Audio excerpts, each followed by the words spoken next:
we were born a baby. Oh, we burned down the road.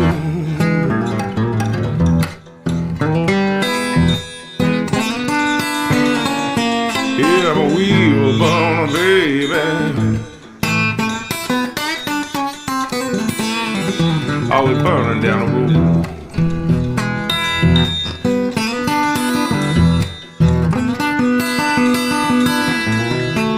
I'm a wheel on a baby. This life never gets old.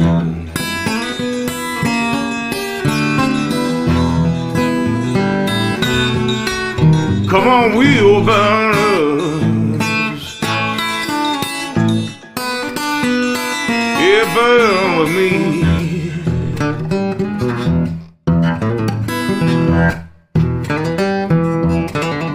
Come on, wheel burners. Yeah, burn with me.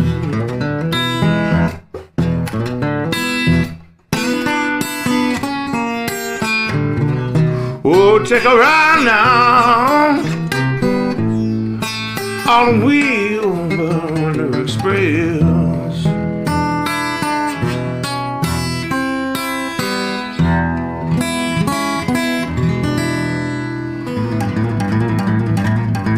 Yeah, Wheel Burner Express, baby.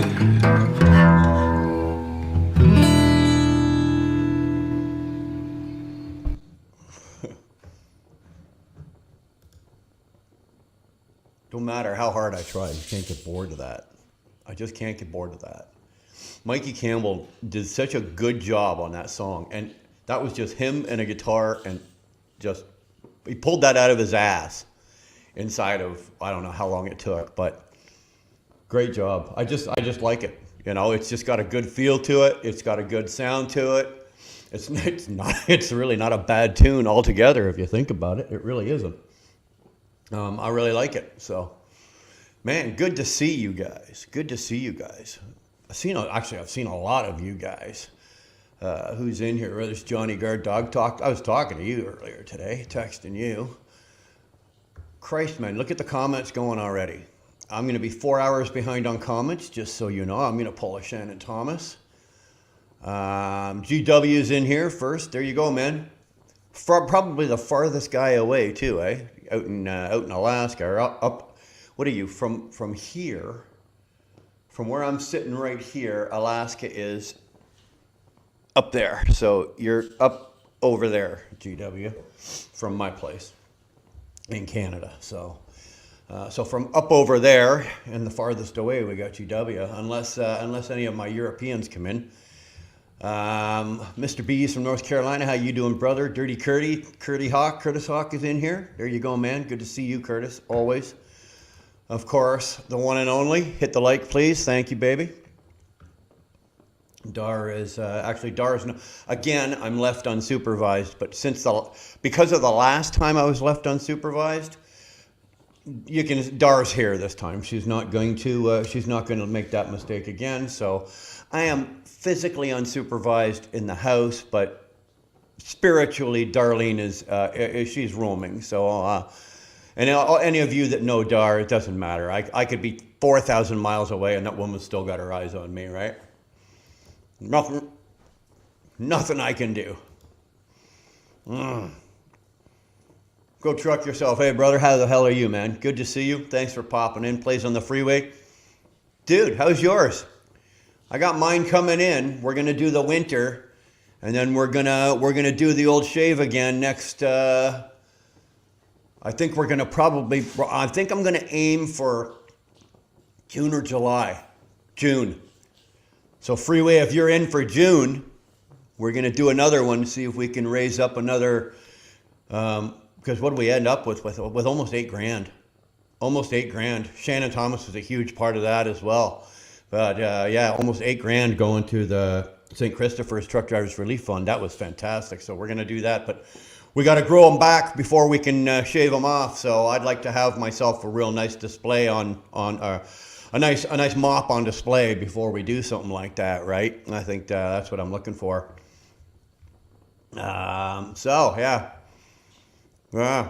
Well, mine's doing well. Mine's doing well. No fertilizer on this one.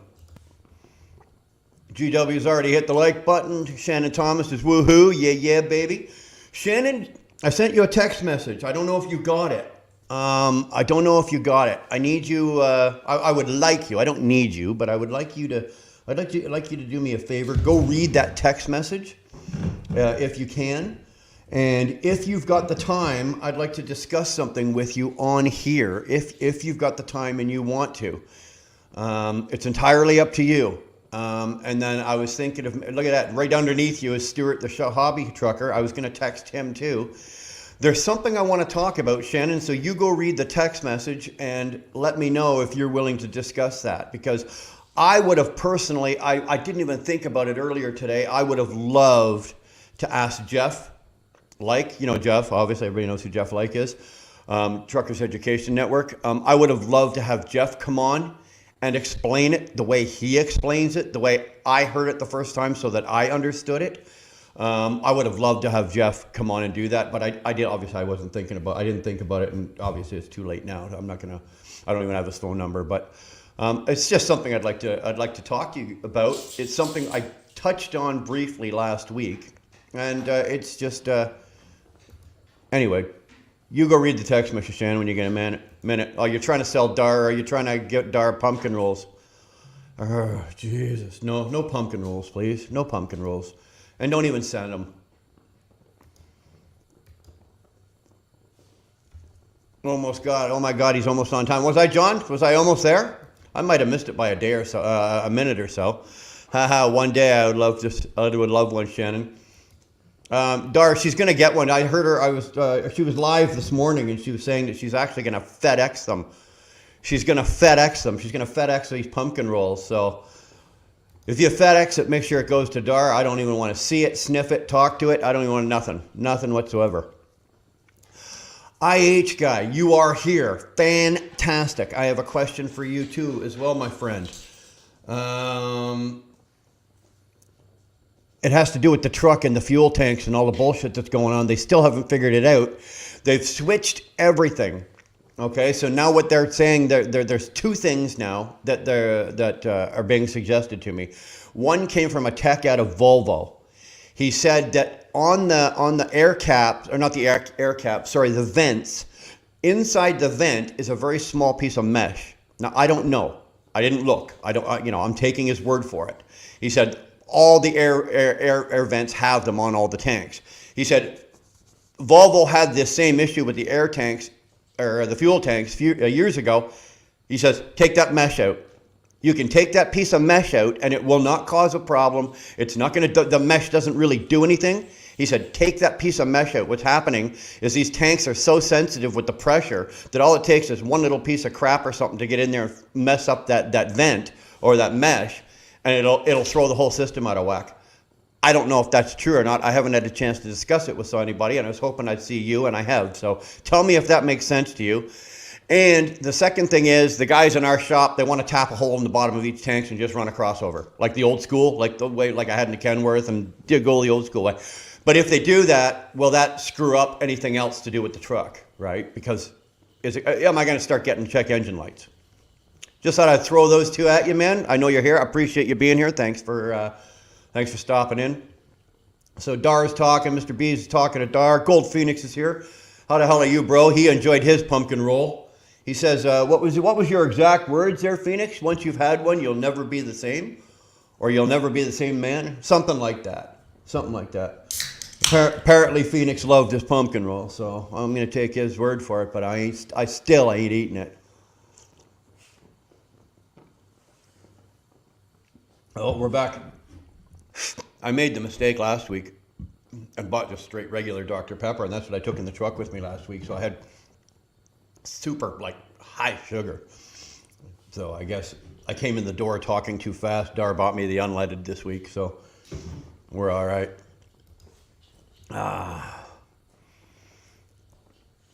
Okay, where are we? Curtis, Curtis, GW. Oh, I'm out in the garage. I can't smoke a cigar. Piper's here. I can't smoke a cigar in the house, and it's about 15 degrees. So it's not that cold, and I've actually got a fire table. I don't know if you can see it going. I got a fire table here beside me. So I'm like, hey, what the hell? Why not do this out? Because I've got this little area set up, cordoned off in my garage to actually do this. So, but I've got the office in the house to do it as well, but I can't smoke in there. So I'd rather sit out here and enjoy a smoke, and I got the fire table, so it's not like I'm freezing. It's all good. Darren Beatty. How the hell are you, man? We haven't seen your name around. Haven't seen you in a bit. How the hell are you doing? Hello, Wheel Burners. Darn chat. Good to see you. Well, thanks for stopping in, man. Got him out in the woods shed tonight. Yeah, I'm out in the woods. Can you see my breath? Yeah. It's a little chilly, eh? It's not bad. Not bad.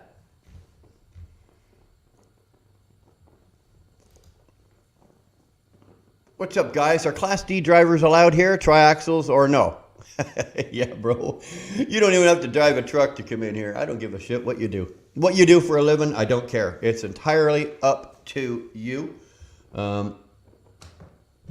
Hopefully you love trucking and it's something you love to do. But otherwise, if you want to come in here and just hang out and talk and shoot the shit and have just contribute politely and be courteous to everybody else that's in here, I don't care what you do for a living. You don't have to drive. You can drive a truck with 200 axles or no axles. Doesn't matter to me. But Steven, welcome in, man. Hang out, sit down, relax. If you got something interesting to say, absolutely say it. If you got absolutely nothing to say, fucking say that too. It doesn't matter to me. Dodie's here. God, Dodalina. How the hell are you, baby? Good to see you. Glad you are about and around. I tried to watch one of your lives last week, but you were having technical difficulties. And obviously you couldn't see what was going on. So there was a problem, and hopefully on your next live, when we check it out, you'll have your technical difficulties. My mouth is having technical difficulties right now from the lack of no teeth. God, that'll be nice. Let's finally get the eyes straightened out. It's one disaster at a time, eh? Okay, the eyes are good. The eyes are good, or as good as they're gonna get. Let's go to the teeth. We'll get the teeth straightened out next. So Dar and I were talking about that over dinner tonight. So Johnny's your new member. Man, I appreciate that. Johnny, you didn't have to do that. I appreciate that. That's good of you. What membership did you get? Let's see. It doesn't show on my screen up there, but it does. You got the starter pack. Well, you know what? Thank you, John. Appreciate that, my friend. I really do. Mine is down to the nipples. Well, that's cold. Well, I'm layered, right? I got a pair of jeans on. I got a hoodie and another long sleeve. So I'm layered. I'm good out here, and I've got this thing on low. I can crank this thing up if I have to. Oh, excuse me. That wasn't me. Damn dog. Yeah, Dar can control you remotely if necessary. Yeah, pretty much, Shannon. Pretty much. My best friend Jeremy has got this. He's absolutely 100% convinced that there's a drone overhead of wherever I go in the truck. When I'm out on the road and I'm gone for whatever, he is convinced that Dar has a drone over my head, because it's almost uncanny that I'll park the truck and within 5 seconds the phone rings at Dar, or I'll park somewhere. Now, I know how she does this, but in the beginning, it was actually kind of funny. I'll park somewhere, and it's not like a high truck stop or something. It's some little mom and pop or something. And she'll be like, oh, stay out of the strip joint just over there, eh? Like, I didn't even know the strip joint was there. Or I didn't know it was one of those adult stores or adult whatever, right? But she'll see where I'm parking, and then she'll go in on the Google map there or whatever. But in the beginning, it was kind of funny, right? But yeah, Jeremy was almost convinced that there was a drone following me around. There are certain things he would and wouldn't say to me over the phone, and out of fear that Dar would find out about it. Sorry, I'm enjoying this. This is a blackened. It's an M81 Maduro. If you are a cigar smoker, you know what the hell I'm talking about. This thing is a really, really, really good cigar. This is the one that James Hetfield from Metallica smokes. It's their signature cigar. I've talked about it before, so I'm not going to talk about it again. But it is a really, really good cigar, and it's only an an $8 stick. It's not a high. It smokes like a higher end cigar, but it's not. It's a really good cigar. So you don't mind if I in between my talk and whatever, you're gonna it's really good. Trust me. Take my word for it. Like I told you, my child tried to steal the pen that you sent. I'm thinking of putting the sticker on my gun cabinet or car. Dude, if you need another pen, let me know. We'll send you out another pen. If you need whatever else you need, let me know. Old school. We'll send you another one. Just let me know. Just let me know when. My wife says the sooner the better. Yeah, Dar's the same way. She hates this. Yeah. What do you say we'll do the timestamp right now? Freeway. How about we do like June? We'll do June. Sorry, one of the dogs is up on the landing behind me. If June works for you, let's say the second week of June, we'll timestamp that now, and that's what we'll make the date. And we will come up with the charity. Again, what we'll do is we'll pick, Dar and I will pick, I think last time we picked 3, maybe this time we'll pick 5, and we'll let you guys determine what the charity will be. And that's what we'll do, and we'll see if we can get. We'll see if we can top it. I think, if I recall, I think that one was almost $8,000, $8,000 we raised. So we'll see if we can actually we can do better than $8,000. That would really, really be impressive. I would love to do it. I would love to beat it. Be afraid, Shannon. Be very afraid. Oh man, I don't think Shannon's afraid of much. You seen the pipes on that woman? If she ever got her arm around your neck, Johnny, game over, dude. Game over. You're done. Absolutely done. Steve, Brian Hopewell as well. Do you ever hear how Beans is doing? I do not. I lost track of Will. I know that he's no longer trucking. I know that, and I know that he went back to working not construction. He was doing what the hell was he doing? He was building decks. Custom decks and stuff like that. And I know he went back to that. So I do know that. I know that he's not. I know that he's, like I said, I know that he's not. He's not driving truck anymore. He got out of that. It was one of those that he came in, he took a swing at it, he tried it. I think for him, his biggest problem was that there was too much, and it's the same with a lot of us, but since we've all been doing it, we kind of accept it. But there's too much time that he doesn't get paid for. He doesn't like he didn't like got to give 2 hours at the shipper, got to give 2 hours at the receiver. They're sitting around at the border. They're sitting around for this. And, he did it just like we all have done it at one point or another in 70 hours. How much am I actually making an hour? And blah, blah, blah, blah, blah, blah. I got it. I got it. This is not for everybody. Trucking is not for everybody. This is not a job. This is not a job, and it's actually not even a career. It's a lifestyle. Trucking is something that you put on. Okay, you put it on. You don't just go and do it and that's it. And you've become a truck. No, it's one of those things that you put it on, and either you get it or you don't. There's no gray area. Okay, let me put it down. Either it's black or it's white. Either it's a yes, you do it and you do it well and you're successful, or there's no. There's very few guys that are sitting in that gray area, and I think Will was one of those that just he didn't like a lot of the stuff about it, and let's face it, Steve, we are overregulated. Show me another industry anywhere in Canada or the United States that is as heavily regulated as we are. I think maybe the aviation, like the airlines or aviation industry, might be as regulated, or maybe a little bit more. But for the amount of money that we make, and for the job that we do, and for the brain damage that we incur. Yeah, it's a lot. It's a lot. So anyway, there's your long answer to your short question there, Steve. So he is no longer trucking. Yeah, you're down with that? Okay.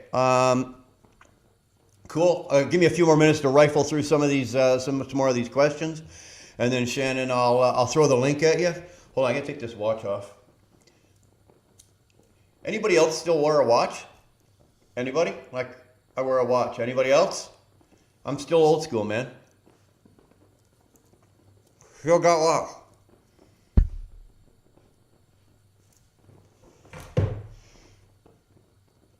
Not many people still wear a watch.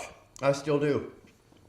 I can't help it. It's just, And I've got a pretty decent little watch collection. Phoenix. Anyone who gets those pumpkin rolls is gaining 20 pounds. Take it from me. I'm a victim of the flavor. Fuck. Phoenix, I love the way you talk, man. You're like a little poet and you don't even know it. Right on, brother. Good for you. Dodie saying hi to everybody. Guard dog. Hit the like button, people. Yeah, I appreciate that, guys. Hit the like button. I really do. I really do appreciate that. That would be good of you. Hit it on the way in, hit it on the way out, but only hit it once. Hit it once or 3 times. Do not hit it twice.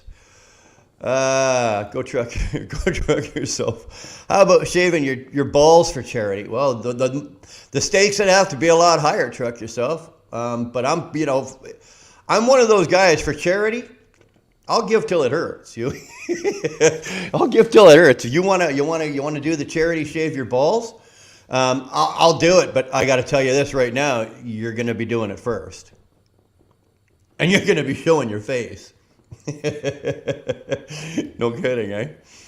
I'll still eat it good, but what? I'll still eat it good, but I don't want to gain the 20 pounds. Well, according to everybody that's tried these damn pumpkin rolls, they're to die for. So,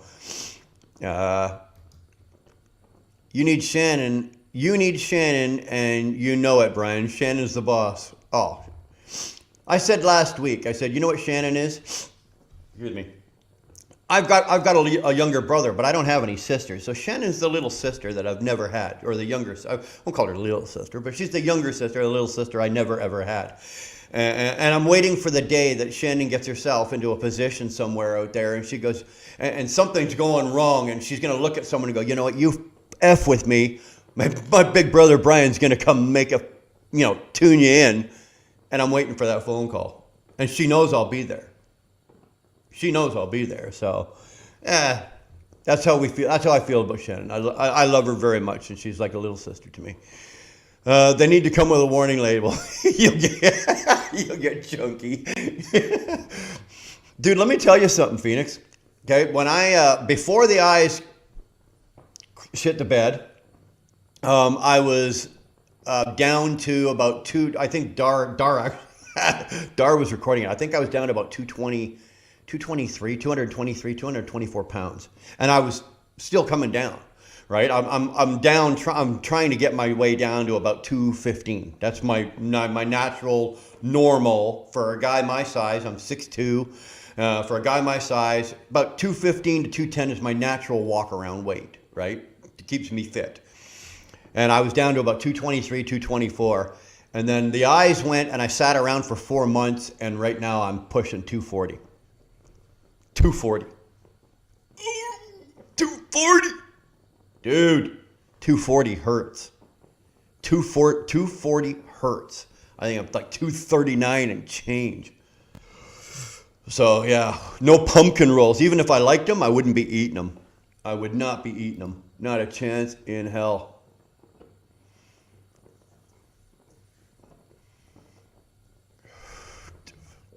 Everyone's saying hi. Mr. B saying hi to Dodie. I more than loved it. I was sad when I was finished. Still mourning my loss. Yeah, you were saying, eh? you went through pumpkin roll remorse. It was so damn good. Was delayed getting in here, but I just got 2 words. Roll Tide. How the hell are you, Buck? Good to see you, man. I'm always glad to see Buck.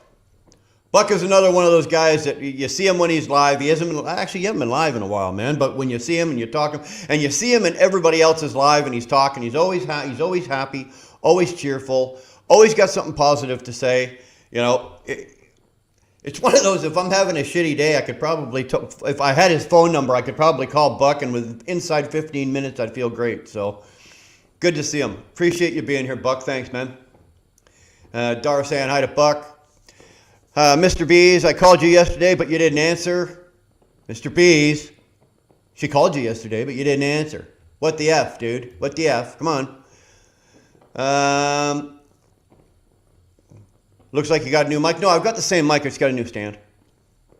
The mic before, in the office, it used to sit here, but it would be down and you couldn't see it, right? And I don't think I had as good a sound quality out of it. So we just kind of got the stand and we put it here, and now it's, how does it sound? Like, do you guys notice any difference between any other time I'm live and now? So if it sounds good, let me know. If it sounds like shit, please let me know. We'll do something about it. Buck saying hi to Dar. Dodie, we've been home all day. Did not get a call from anyone except scammers. That was Dodie. Steve, yeah. Piper for Prime Minister. I guarantee she'd do a better job. She would. I'd vote for her over the present Prime Minister right now. No shit, eh? We have a shit ton of military freight being offered to us up here from Texas back to the bases near Fairbanks. Something's up. Well, better you be up there than me. I don't think I'd wanna take care of that at all.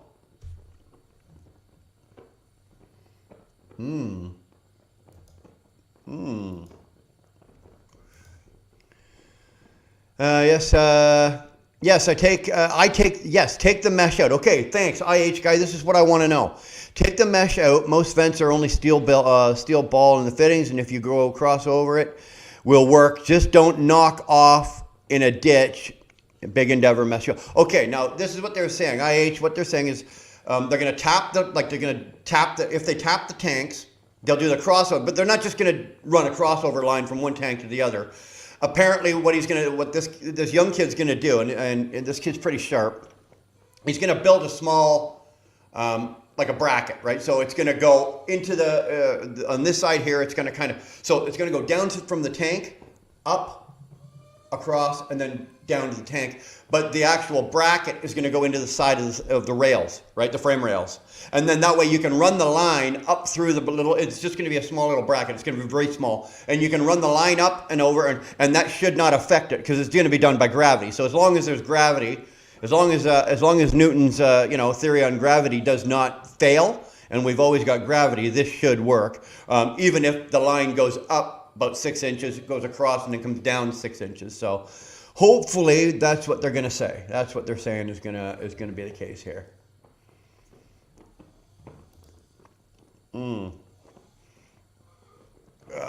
Dodie, shoot Mr. B's an email, please. Duly noted, much appreciated. Hey, no problem, brother. My pleasure.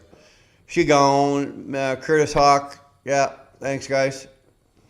Good, IH guy. How are you? Okay, you guys are talking. Keep shooting the poop. There we go. I don't know if you can hear that. I got a dog behind me once in the house. He's a King Charles Spaniel, and he's got really thin hair because Dar just got him shaved, and it's cold. So give me 2 seconds. Sorry, I gotta go let my dog in. Talk amongst yourselves. I'll be right back.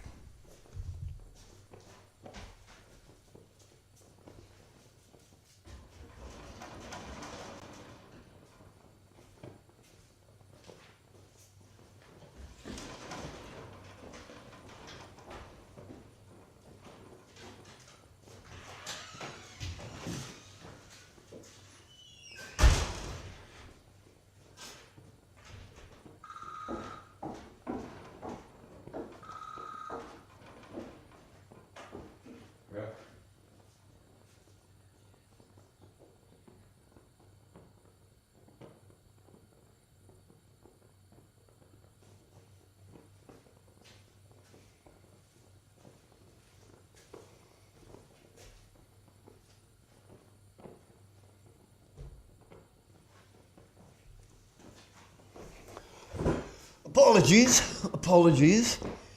Shannon, I just got your text message. I guess I'm behind on the comments because I guess Jeff's in here. If Shannon, you want to come in, and I'll drop. What I'm going to do is I'm just going to drop the link, but it's going to be for Shannon and Jeff. And then maybe after Maybe after I've spoke with Jeff for a bit and Shannon, then maybe if there's anybody else that would want to come in, and if they've got some questions or anything, because what I want to talk about is it's a different way of running your business. And I spoke about it last week, and it's something that I saw Jeff talk about. Anyway, saw him talk about this several months ago. I got interested in it. I didn't believe it at first, and then I had to actually listen some more and whatever. And now I'm actually a believer in it. And but I think Jeff has a much better way of explaining it than I do. I can if I have to, and I did a little last week, like I said. But I think Jeff would do better at it than I would. And if he's willing to come in, and it would really be my pleasure to have him in here and just discuss this with me. But again, I'm just going to throw some more comments out here. Let's see what's going on. Let me link. When and if he gets a break from putting the Christmas tree out. Oh, so Jeff's putting the Christmas tree up. Oh, Merry Christmas, Jeff. I'm sorry, you know what? I just jumped a bunch of comments. Everybody's in here. The amount of hate some people have is amazing. Dude, let me tell you. You know what? It's actually easier to smile than it is to frown. Do you know that? You use less muscles, and it's easier to smile than it is to frown. It's more energy. It takes more energy to be angry and hate somebody than it does to be happy, appreciate, and love somebody. But yeah, I got you, Phoenix. The amount of hate that's going around is unreal. It's a never-ending game, especially if you're willing to stick your face on YouTube. Let me tell you, it's not a good place to be if you've got haters. It can get hard. Dude, she doesn't need a drone. She's got the PGS logo. GPS, you mean? On your phone. Yeah, she's probably got that too. It's more depressing than amazing, Gold. Yeah, Phoenix, yeah, it is. Brian, put some international vents in your tanks. Okay, I can do that. But from what I've just talked about here, IH, so far this sounds like reasonable because there's nothing else. 3 Freightliner dealerships have worked at this. The ET shop has taken another shot at it, and our shop has taken 3 shots at it. So, like, if Freightliner built the thing and they can't figure this out, you know, it's getting a little ridiculous. So, there's not a single part on the truck when it comes to the fuel system, with the exception of like the fuel pump. But it's not a pump problem. With the exception of the fuel pump, or from the fuel pump, fuel filters back, and the pump filters back, everything's been replaced. What the hell could it possibly be? Mr. Misunderstood, nice to see you. Nice to see you live, Brian and Dar. Thanks, man. Appreciate that. Thank you for being in here. It's good to see you. I really do appreciate it. Why don't you and Dar make a Vegas trip with the rest of us U.S. clowns? Because, Bulls, I've said this before. I don't go to Vegas for fun like you guys do. You guys go and you like to go around and fart around and do this and do that and everything else like that. Dude, I go to Vegas. It's like a job for me. I go to Vegas for one thing. I enjoy the blackjack. I enjoy the counting cards, and I enjoy sitting at the card table. And that's what I want to do. I don't want to go see shows. I don't want to go hang out with you guys. As much fun as it probably is, and you guys are friendly and fun and everything. I got no interest in that. If I'm going to go to Vegas, it's to go in with money, make money, and get out. As soon as I've made some money, I'm done. I'm gone. I'm out. See you later. And that's Vegas for me. And so you don't want me to go to Vegas with you. Trust me. I'd be no fun for you, right? Where's Brian? Oh, he's at the blackjack table. 20 hours later, where's Brian? Oh, he's at the blackjack table. You know, the next morning, where the hell's Brian? Oh, he's at the blackjack table. Nah.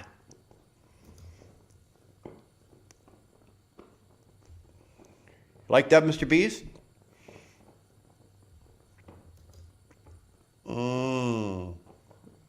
There's the man of the hour. Mr. Tyke Truck and Robert, man from England. Thanks for being here, Robert. Appreciate it. You are now the longest or the farthest guy away.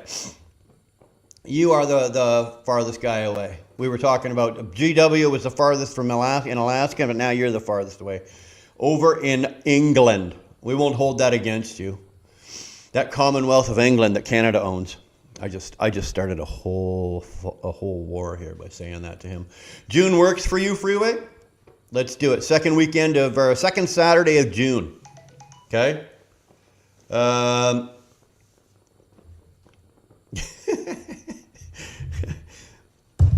Sure, Dar, yeah. Everyone's saying hi there. Phoenix is trucking is a gig work, if anything. Definitely not hourly. You get paid. You get paid to get a job done, and there's no hourly most of the time. No, you're absolutely right. It's unfortunate. Well, we've got some companies up here in Canada, believe it or not, and one of them's a big company, right? It's Robert. To you guys, it says Robert when you see that truck. It's a Canadian truck. It's a yellow truck. It says Robert, but it's pronounced Robert. They're out of Quebec, Canada. They're out of what's the name of the town? Just west of Montreal, or just east of Montreal. Sorry. And Robert is actually, they did it last year. They're doing an experiment. And so far, what I understand, it's still going, of paying their highway guys, their long haul boys, they're paying them by the hour. So basically, anything that you are on duty or driving, you are paid by the hour for. So when you pull in somewhere and you go on duty to get loaded, you're getting paid by the hour. All your drives. So let's just face it. Well, for the most part, I know I do. Most of us run our logbooks out every single day, right? So there's 13 hours that you're going to be, between your on duty and your driving. There's 13 hours a day you're going to be getting paid for. So they were just. I think what they're doing is it's not that it's difficult to do. They can easily keep track of it. It's coming up with that dollar figure amount of what it is. Because I guess they're doing the experiment because they have to figure out, okay, X amount of miles equals how many dollars per hour to pay a truck driver after expenses of the truck. Because this is only for company trucks only. This had nothing to do with owner operators. So I'm very curious to see how this is going to turn out. Trucking is kind of unhealthy too. All that sitting is very important to eat raw vegetables every day and lots of water. Well, Stephen, you touched on something very important. It is something that's unhealthy. You don't see a lot of. If you see a really healthy, fit driver, it's because he's making a concerted effort to be that way. Most truck drivers are carrying around a few extra pounds, are not exactly the healthiest. They're chain smokers, they're McDonald's eaters, they're whatever, right? A couple of years ago, Dar and I made a concerted effort to change my diet if I can in the truck, and it was as simple as so there was no more truck stop food. Is what I'm saying. All of my food and all of my meals are out of the truck. Everything's homemade. Now I tried let's bring the crock pot and let's bring the air fryer and let's do all of that and let's cook and everything. No, I'm not built for that. I'm not working all day and then cooking for an hour to cook a meal. And I'm not doing that. That's not happening. So, on the other hand, I do bring all the meals. Like tonight, I'm leaving tomorrow morning. I'm leaving the house. So all my meals for the week next week have all been prepared into Tupperware. All of it's ready to go. It'll go into my fridge. Woo! Look who popped in. What's going on? How the hell are you, Jeff? Good to see you. Oh, yeah. Nice to see you. It's cold here. Well, what do you consider? Well, you're in Michigan, so you probably got the same weather, the same cold as I got. What do you got for temperature there? Oh, I don't know. I'd have to look. It's cold. Well, I guess it's a balmy 36. It's not that cold. Yeah. Well. Yeah, it's summertime. Yeah, exactly. Well, Canadian. I'm going to go put my shorts and flip flops on in a minute, right? Well, hit 40, you'll be in shorts and flip flops. Mm. What's happening? Not a whole lot. Not a whole lot. Well, I'm back to work. And you know that I was off with the eyeballs, with the surgeries. You look better without the patch. Thanks. I do. Excuse me a second. I just had some gas. I do have a couple more things. I'm not eating a pumpkin roll. Yes, you are. No. If they send you two, you have to eat one on the air. No. Yeah. No, it's not happening. You can get to 260 and then go on a diet. I'm not doing it. I don't eat. I hate pumpkin. Jeff, when my kids carved their pumpkins, like when they were little and they'd carve their pumpkins, I couldn't go near it. I can't stand the smell of it. And then they'll bake them in the oven. Like, they do the roasted seeds and all. No, I couldn't even be in the house. The smell of a pumpkin, I just makes me sick. Right. It just absolutely makes me sick. So I want no bloody part of that. None whatsoever. So a pumpkin roll, I'm just not willing to take the chance of eating a pumpkin roll. It's just not going to happen. Dar and the kids, fine. If they want to do it, wait till I'm on the road. Shannon said she's going to FedEx it. She can FedEx it. That's good. I'm on the road. Eat it. Just make sure it's gone before I get home. I want no part of that. They say there's an echo, but I don't know why. You've got an echo. I guess. Something on my end? Hold on. I don't hear an echo. No, I don't hear an echo either. I've got you loud and clear here. Oh. That's the other culprit that won't join in. Afraid of clicking on a link. Ah. The culprit of the pumpkin roll. The pumpkin lady. I love her. I love her very much. I love her to death, Jeff. Like there's nothing in the world we wouldn't do for her. Dar and I wouldn't do for her. Anyway, the reason. Let's just get right to it. Why I kind of wanted to hook up with you. I don't know if you remember. There was. I think it was just before I had the problem with the eyes. You were doing a live. I think you had a couple other people in, and you were discussing the way of running your business, how it is no longer feasible to be running your business and chasing the mile. Do not chase the mile. Do not, you don't have to, you're not running your truck for $3 a mile or $2 a mile.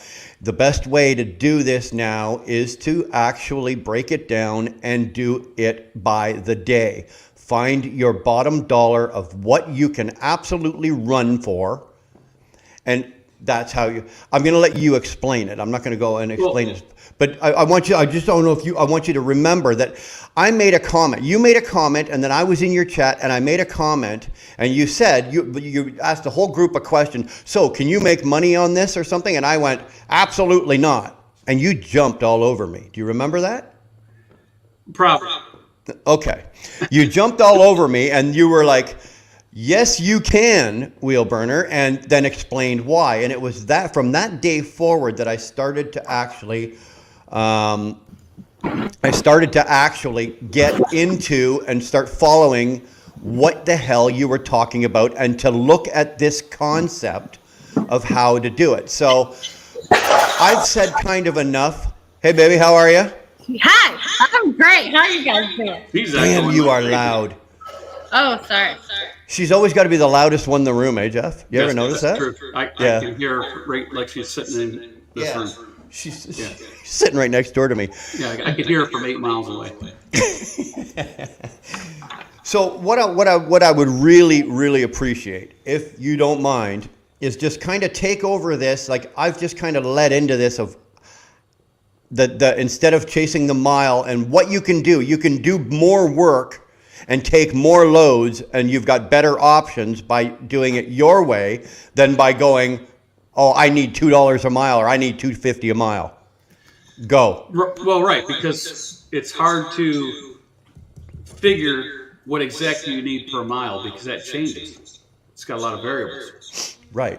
And what do you base that on? 10,000 miles a month, 8,000 miles a month? You don't know what you're actually going to run in those miles, do you, in a month? Correct. Absolutely don't. But you can kind of control how many days you're going to work.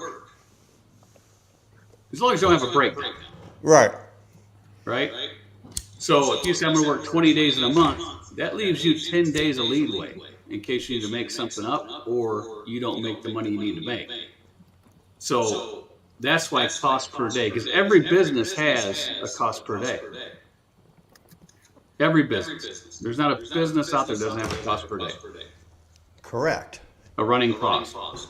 Correct. So the way I taught it was you take all your business expenses and all your home expenses, put all that into the formula, divide it by how many days you're going to work, and that's what you need to net after your fuel, and you'll be successful. Okay. Now, I didn't quite. It doesn't matter how many miles you run or what that load pays. Well, not what the rate per mile is. The rate per mile does not matter. Right. It matters if it covers your cost per day or not. Correct. So the way I was, and now you've just kind of opened up my eyes to something else because I wasn't quite following through on it. What I was looking at was the concept, and this is what I did, is I took all of my fixed costs, right? We know what our fixed costs are. We get them down as low as we possibly can so that we're still functioning, we're still operating, and we're not cutting corners, right? Now, if you know your fixed costs on the day, it's going to be the same every single day, 7 days a week.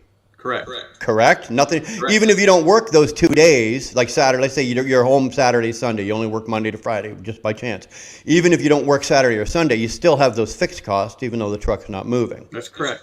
Okay. So then from there, what I was doing is, okay, now you got to get a hold of your variable costs. Now, in my case, my variable costs are basically it's my fuel, right? So your fuel. Now people are going to go, well, you don't know how much your fuel costs you every single day. Now I broke it down to a daily basis, like on per day. So what I did is I know that, I'm not going to get an exact dollar for my fuel, but I know that my truck runs 8.5 to 8.6 miles per gallon. I know that I ran 600 miles today. I can get my calculator out and give me, within a few dollars, I can tell you how much I spent in fuel that day, right? So now that I've got my fixed cost and I've got a firm grip on my variable cost, I can now come up with a number of, okay, I take the two, put them together, and that is my per day.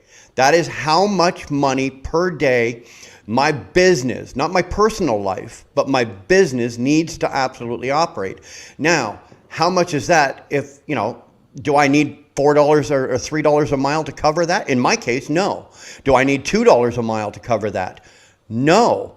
Like I can cover that and still be profitable at about $1.30 something. Like I'm not making a lot of money, but I could cover all of my expenses, cover my truck, cover my salary, cover everything, and be profitable at $1.30 something.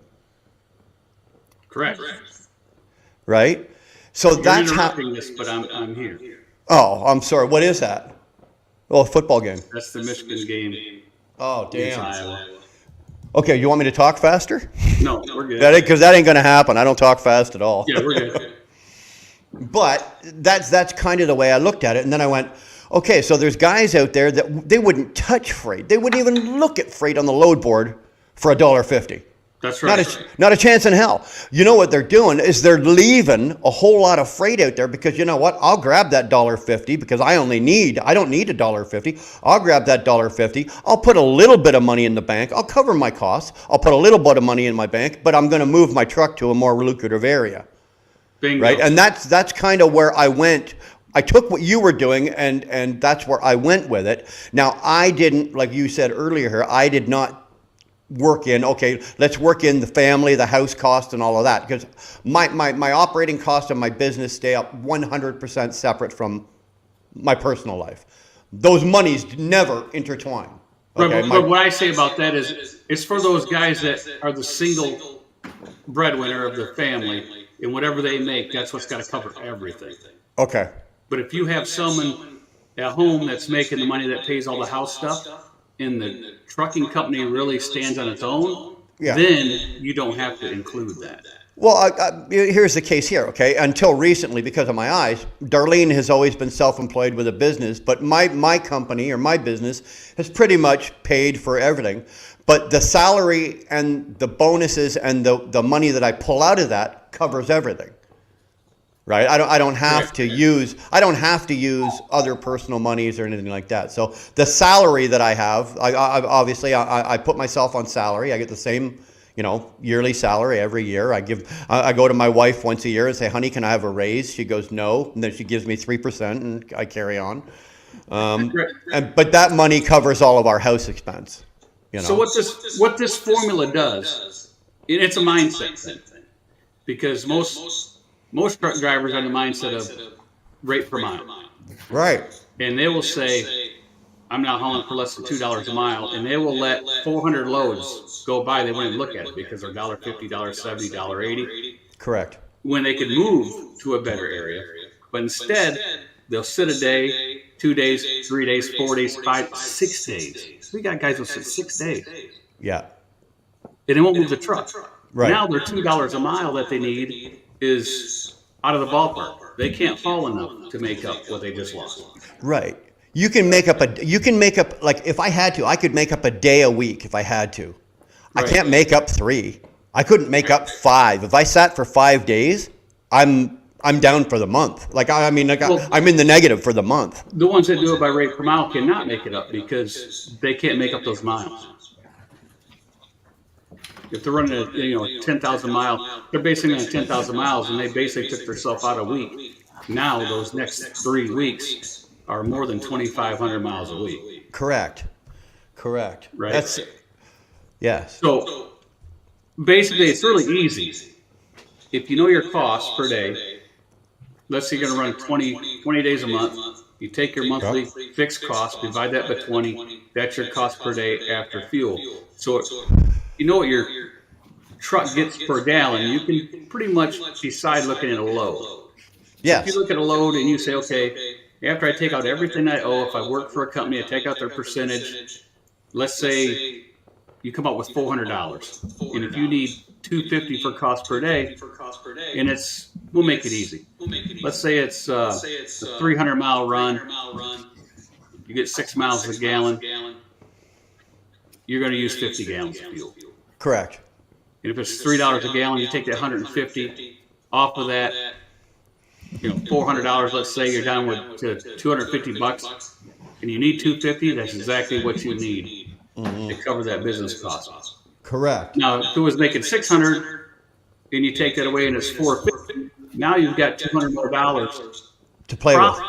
Right. On top of your bases, so that could be used for the next day, or you just let it build up. Right. In case you get sick or something like that, or you get close to home and you still have 2 more days of your 20, but you say, hey, I got 5 days of extra profit here. You could just go home. Correct. But you still have all your profit for the month. Shannon's a great example of that. She's at home a lot. Well, she's doing what a lot of people can't. What'd you say, Jeff? I said she does what a lot of people can't. Yes. Shannon hauls ass. Has a brand new truck, running around with a brand new trailer. Knows her costs. It gets it done. And with our software we use, in the month of November, her net was more than just about everybody company-wide, and her truck payment's taken out. Atta girl. Good for you. So, And that included the weekend. I took 4 days off last week. So it shows that it can be done easily with a brand new lease purchase truck if you're in the right lease purchase program. And you know what? I think that was also part of when I first saw you talking about this, we were talking about, can you do it with a new truck, a new trailer in this market? Because the market is obviously market that the trucking company has ever seen. Correct. You know, this is the worst I've seen. And Jeff, I remember you saying that you've been doing this over 30 years. Yeah, it's the worst I've seen. So yeah, you ran your business through, you know, the recession in 2008. You ran through 2015. You ran through 18, and now, and this, I agree. 90s, This is the worst. Yeah. Yeah, this is the worst I've ever seen it too. Yeah. I haven't been an owner operator. I've only been an owner operator for 21 years, but I've been over 30 myself. So. And that's a nice hoodie, man. I don't know who got that. Yeah, that's pretty You like sharp. that? Eh? You know what's wrong with it? She just needs to unzip it a little and have that pink wheel burner shirt underneath it that she's got. You want to hear a joke? We won't say it on YouTube, you know. But I roll on over to give Shannon her hoodies, right? And I said, here's me. You want to try this one too, just in case that don't fit?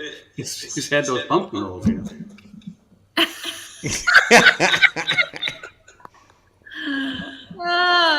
Yeah, so I'm lucky you did. Yeah. I only gained 10 pounds from the pumpkin rolls. Oh, I'm not eating them. Shannon, were you serious though, Shannon? Are you going to FedEx those up here? Well, yeah. You better check. Unless you make it over to me tomorrow and I can hand it to you. You might want to check on customs. I don't know if customs will allow you to ship food across. They will. Here's what happens. Because I used to run to Quebec all the time. Yeah. And pick up big bulk pork ribs and take them to Zoll Foods in Chicago. But when I come back across, they would get in there and look at them.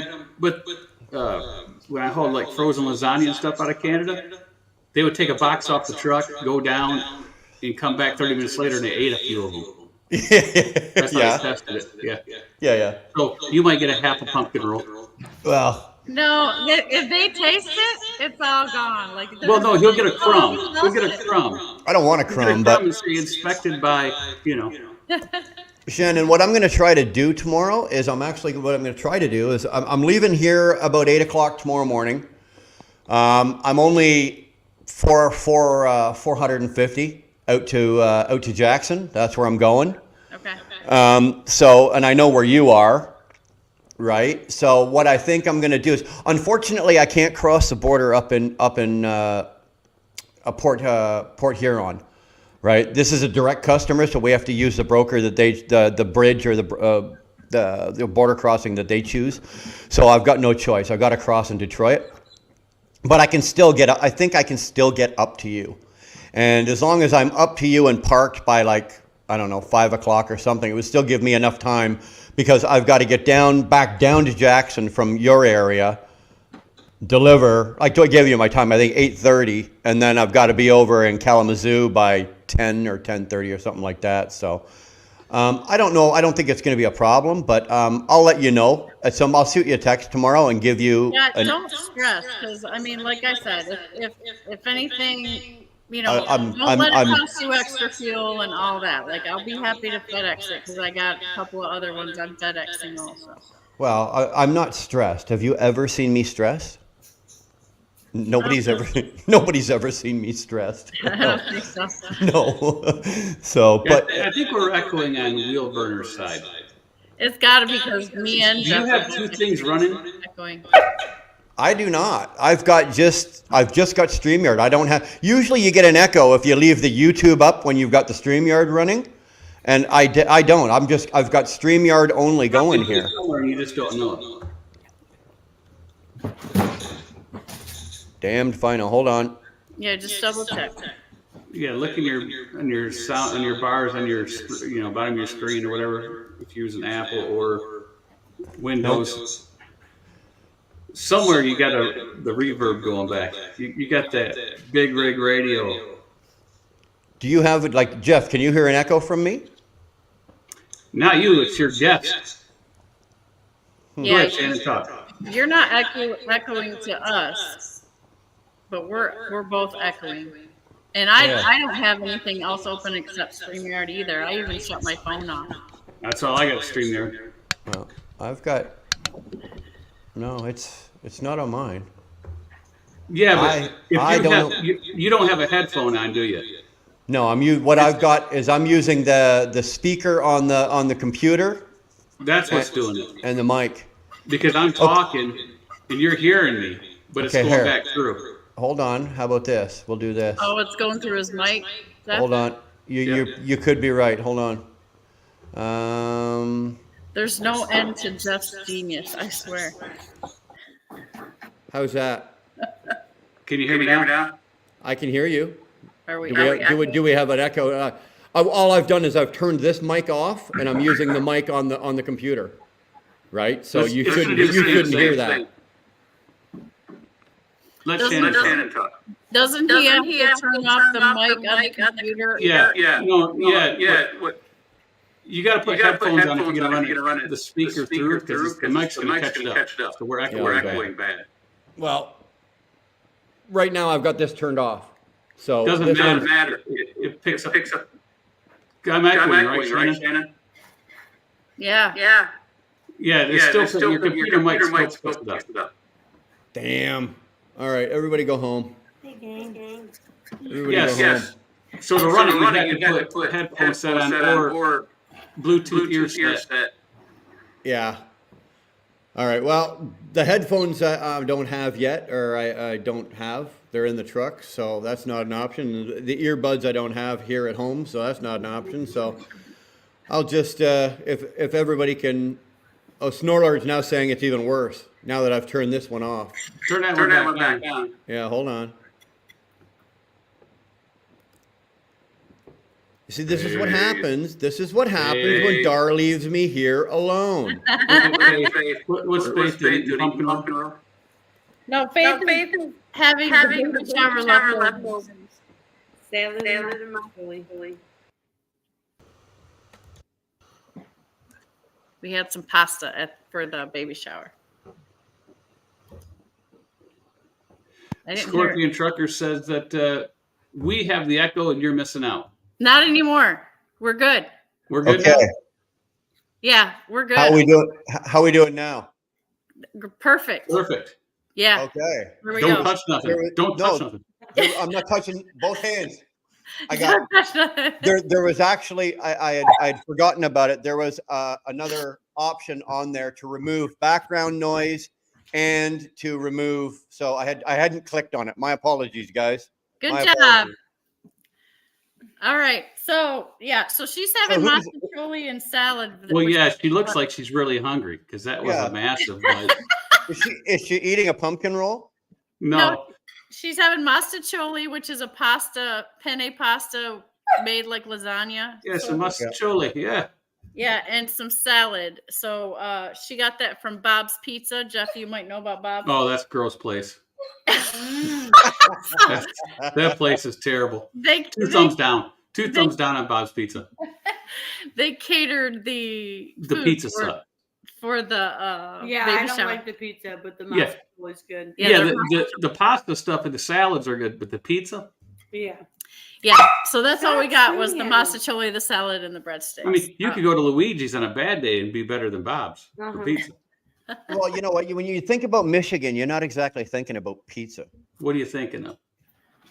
Cold weather, bad fish, and terrible roads. You guys got the market corner. I think the only place I know of that's got roads as bad as you guys is some places down around the toll road in New York State and Quebec. He said, did you say bad fish? Bad fish. Have you ever lived in the Upper Peninsula of Michigan? No. Oh, but I know that there's several of your several parts of Michigan onto some of our lakes, and I know the state of Lake Ontario, and I know the state of Lake Erie, and it's disgusting. But Lake Superior whitefish is great. Yeah, I'll take your word for it. You never been there? No, I don't eat fish. I don't eat fish. We'll go snowmobiling up there, and we'll get some Lake Superior whitefish. I'll come up and do the snowmobiling. I'll do the we'll go to the tip of the Keweenaw Peninsula. The tip of the Keweenaw Peninsula, right above Houghton, Michigan Tech, and we'll get some Lake Superior whitefish at Joe's. Yeah, it'll be the best you ever ate. I agree with Stuart. Bad water. Yeah, bad water. Yeah, she's supporting it right there. Yeah, well, that's Shannon's fault, right? The bad water is here. Yeah, Shannon flushed the toilet one too many times, and she screwed everybody. That was that deal. Yeah, That's it. It's all my fault, you It's all know. Brandon's fault. Yeah, no, Well, the UP is pure Michigan, man. That's great. That's hopefully, God's country up there. Yeah. well, we've got a lot of that. Like you, I don't know, Jeff, how You know what we familiar used to you are. say? Eh? You know, because I lived up there. So you know what we used to say about the people that live below the bridge? On Paradise. What? They're trolls that live below the bridge. Yeah. I got hooked right into that one. Stop screaming at me, please. If you want real nice, come on up, Jeff. If you like snowmobiling, bring your snowmobiles up here. Like we can go just north. Like I'm out in the country up here, right? So we can go just north of here, and I can take you in places, and I can take you to lakes up here that no human person has ever stepped foot in. You would be the first person to ever put your foot in that water. We've got lakes up here that nobody's ever been to. We've got forests. We've got so much land, and we've only got 26 million people in it, right? So we've got areas of Canada where nobody's been. Sounds like snowmobile heaven to me. You want to go snowmobiling? What it sounds like. We can go snowmobiling, or skiing, or whatever you want. Like we've got it up here. Do you have sleds, Wheelburner? Do you go? Do I what? Do you have sleds? Do you have snowmobiles? That's what they're called. It's something, you know what? Same with motorcycles. I had to give up riding my bike because of my back. No, you don't. But, no, you don't. I got a solution for that. Oh, I know that. There is now, I can now get back into and do this, but now I'm going to have to listen to my wife. She's not going to be happy about it, right? So why? Because you got 3 wheels instead of 2? No, I'm not getting on are you crazy? I'm not getting on a 3-wheeler. Oh, I will not ride a 3-wheeler, but I can now get on, like, you don't have to ride a stiff chassis motorcycle anymore. What's wrong with a 3-wheeler? No, I just don't like it. I've been on one of the, I haven't ridden like a true trike, like the Harley trike or anything like that. I've not ridden one, so I can't give you an honest opinion on it. Well, come to my house. I'll let you ride it. I don't think I'd want to. Because you buy one. You won. It's so amazing. No, I'll be honest, and I hate to say this. I really would, because my last bike was a 92 Heritage Softail. It was a beautiful bike, and I've always been kind of like a Harley guy and everything like that. But I've had the opportunity to ride some of the newer Japanese bikes, and I'll be honest with you, I'm impressed with them. They are very comfortable. They are very. I even somebody. I got one of those like too. Me you want to buy it? You got what? I'll sell you one of those Japanese bikes. What do you have? What a 2008 Yamaha Roadstar. You want to buy it? Roadstar, okay. CCs? What size? 1800, 1799. 1799. How many clicks or how many miles? How many clicks? You know how many clicks? 13,000 miles. 13,000 miles. Yeah. Is the engine seized or something? What's wrong with it? Nothing. He's just busy. I'm just busy. Yeah, but you're too busy to ride that, but you ride the trike and the snowmobiles? Yeah. What? Well, no, I rode that until I got the trike. Oh, okay. The trike is just for business, Ubering. Yeah, it's Ubering. That's an Ubermobile. That's I need more trunk space. Yeah. Because teenage girls want lots of stuff. When you go Well, I'll be honest with you. I would seriously consider that bike. Unfortunately, right now I'm just not enough. I just had 4 months off work. Right, the wheels. For you, Wheelburner, 4,000 American dollars. You could take it. 62. That's 6,200 Canadian, give or take, about 6,200 Canadian. Sounds like a good deal. Will you hold it for a while? It's not in any hurry to be. You're not in any hurry to sell it. Nah, it's not going. I'll be like my FedEx buddy. You know, he's got 5 Harleys in his garage, maybe 6. Yeah. He's got a panhead, a Softail, and I don't know. He's got a bunch of them. I would really love to get back onto like a 65 or a 66 or something. He's got them from like the 50s on up. Yeah. Well, I tell you what, if you're willing to sit on it, if it's not gone when I get myself back on my feet, it would be irresponsible for me right now to spend money like that, considering what I just went through with, being off work for 4 months. So I might even have a picture of it. Maybe. Let me see. You guys remember, talk about your stuff. I'll look through here. Remember as well, Jeff. I'd have to pay duty on that and tax on that to get it across the border. I'll sell you my truck for $100,000.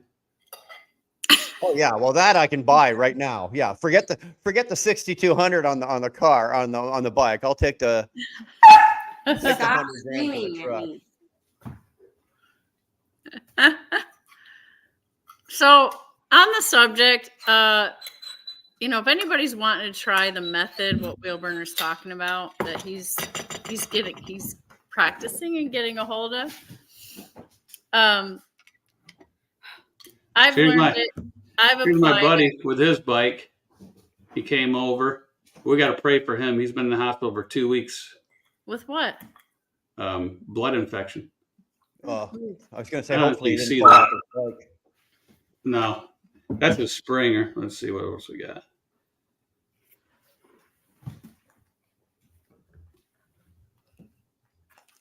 But yeah, tell you what, cost per day. It's really simple, and if you use it, you'll always stay in business.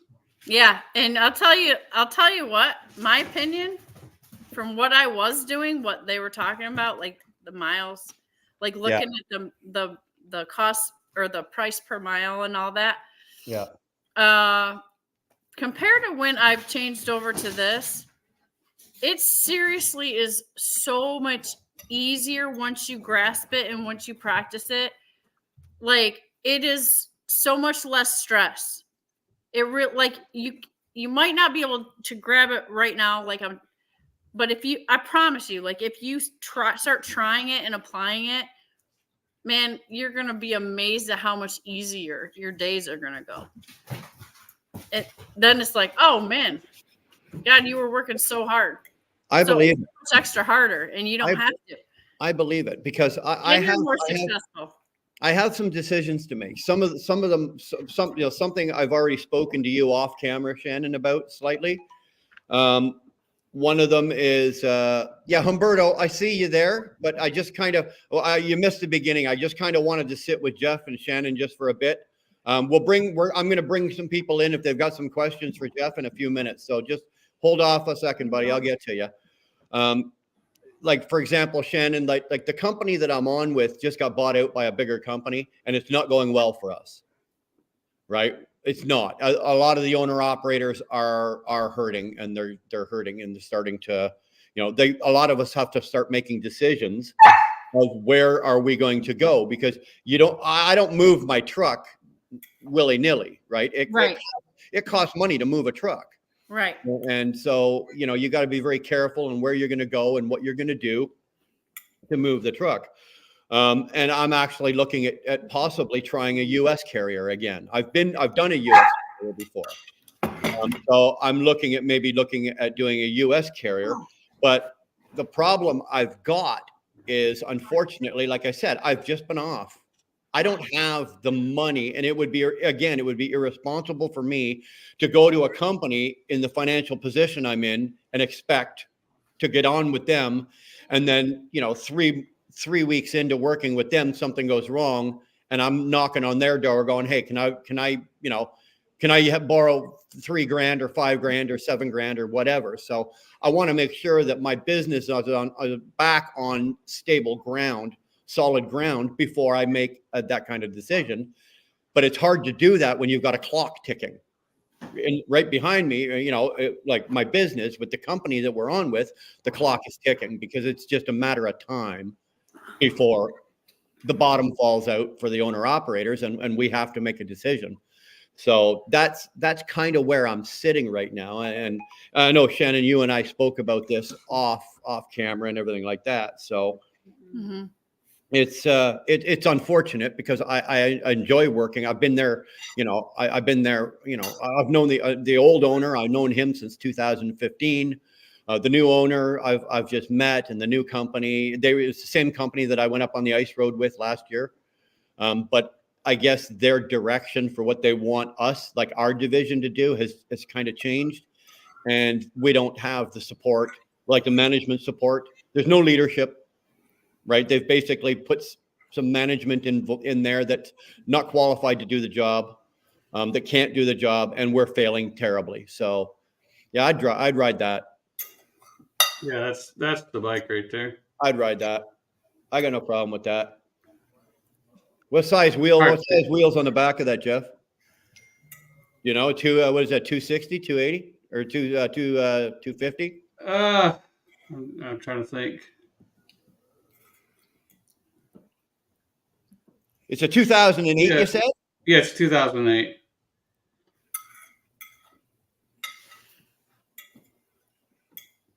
Brian, is that stuff that begins? It's a 1700, right? So it's a 1700 cc. Yeah. Look at. Sorry, Shannon. What were you saying? Is that what's prompted you to start, kind of looking at the stuff a little bit different? Yes, well, it started. It's sort of like what Jeff did a few months ago already caught my attention. And then I saw as what was going on with the business and the company I'm with now, knowing that I'm now going to be probably be forced at some point to do business the way you are on the spot market and everything like that. So yes, I've had to do what I've had to readjust myself and look at it this way, in preparation for having to make a move. Yeah. The rear wheel's a 150/80/16. A rear 180/50/16? 150/80. The 150/80/16. Okay. Okay. And the tires on it, the rubber on it's good, or brand new?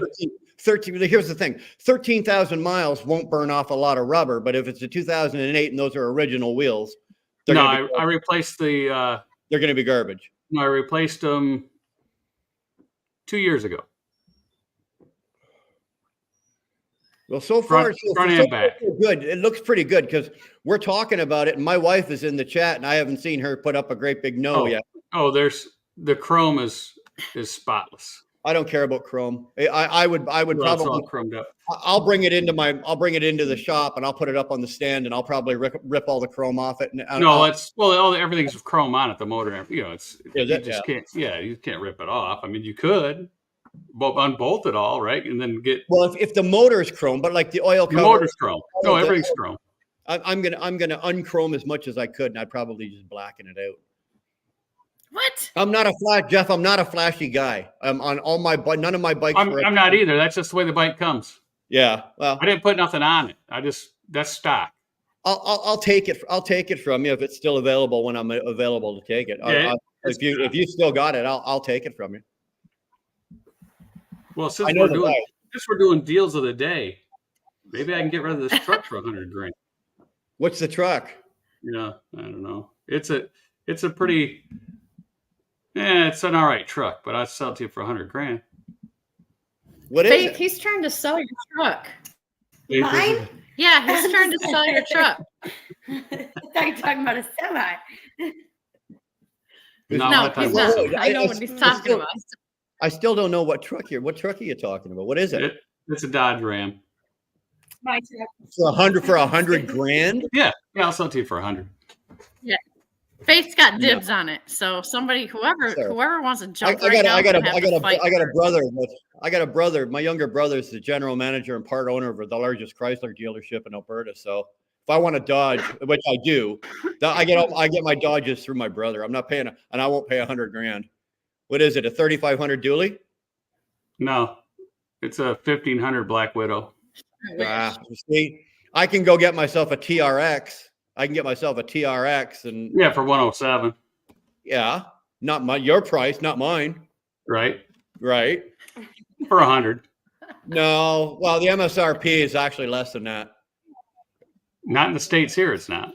Yeah, well, I guess they're harder to get down there. Up here, we can get them.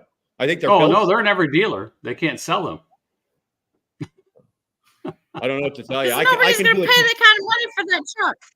I can do a TRX for under 100 Canadian. Yeah, you can't do that here. I can. When you go to the lot, they want 107 plus for them.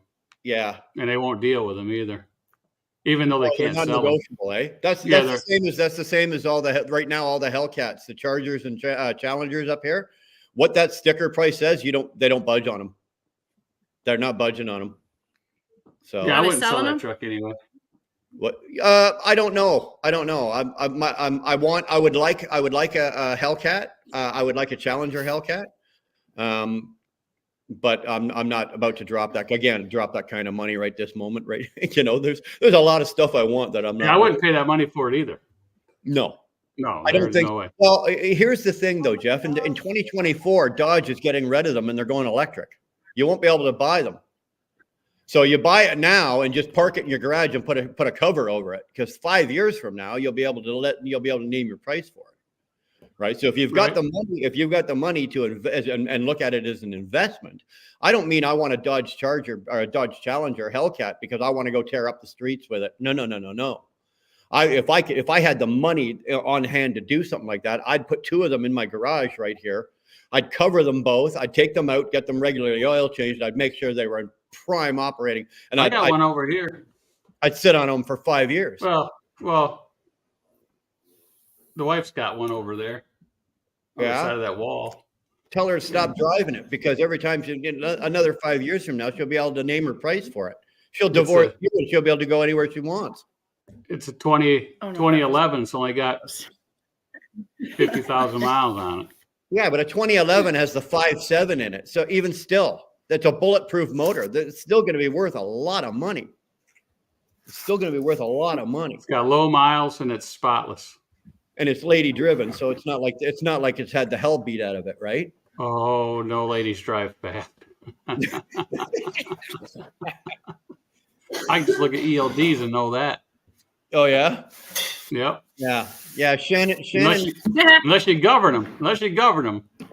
I don't know. You know what? I kind of got into it with myself yesterday. I was arguing with myself because I was thinking about Shannon while I was driving, because I was pressed for time. And I remember last week distinctly telling Shannon, if you have to, make a phone call, move your appointment. Do not forego your fuel mileage for the speed and the time. Making up the time and burning off the fuel mileage, it's not lucrative. You won't do not do it. Well, you know what? I ate my own words yesterday and I did it, right? And I paid because I burnt more fuel than the load than I should have for the load that I was delivering.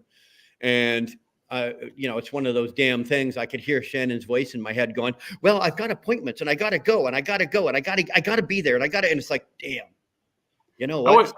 I wouldn't pay more than 50 or 60 for a truck. And that's still high.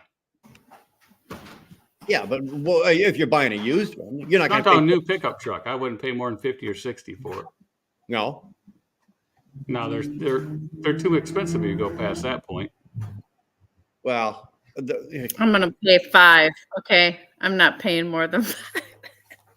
You're not paying more than what? 5,000 or $5? $5, she said. You know what? I like cars. Unfortunately, I've got a really bad disease, and I do enjoy speed. I do like going fast, except when I'm in the Freightliner.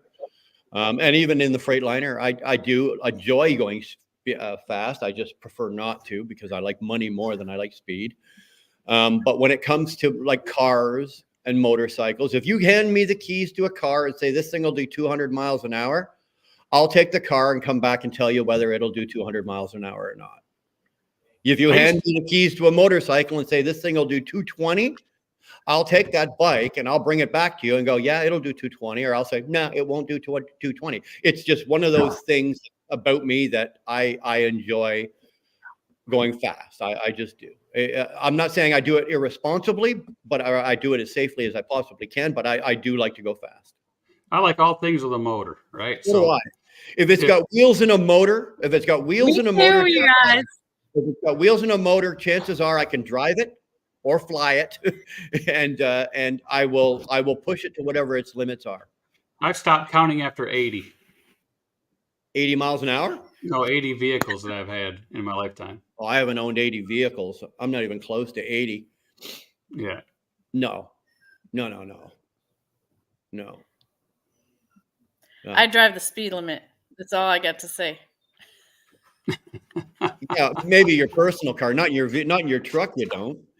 I bet you if I looked at your Yes, I do. e-log, hold on. I bet you if I looked at your e-log, because I know with my e-log, if the speed limit on the highway is 65, or if let's just say I'm on a county road and the speed limit's 55 and I'm doing 62, when I park at the end of the day, I have a little red circle in one of my settings that shows me that I was speeding, and it actually tells me the road I was on, the speed I was going, and the speed limit on that road, and how long I was actually speeding.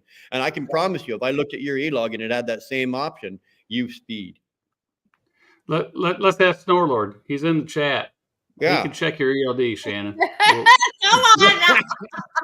You're about to get busted there, Pinky. You're about to get busted. Yeah. Yeah. Snorlord is not. He's going to plead the fifth. That's what Snorlord's going to do. Shannon, Steve's going to throw you under the bus. He's throwing you under the bus. He wouldn't throw me under the bus.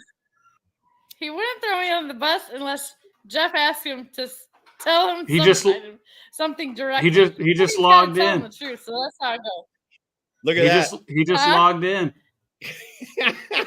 He just logged in. Shannon, you're about to get ratted out there, babe. Spot, does he? You didn't send him no pumpkin roll. That's your mistake right there. No, his is coming. He's gonna get one. Call me. Oh, he gets a special one. He gets a special one because she's got all of the what do you call it? Merchandise. I got all of them for him, so he gets a free. He has all the merch.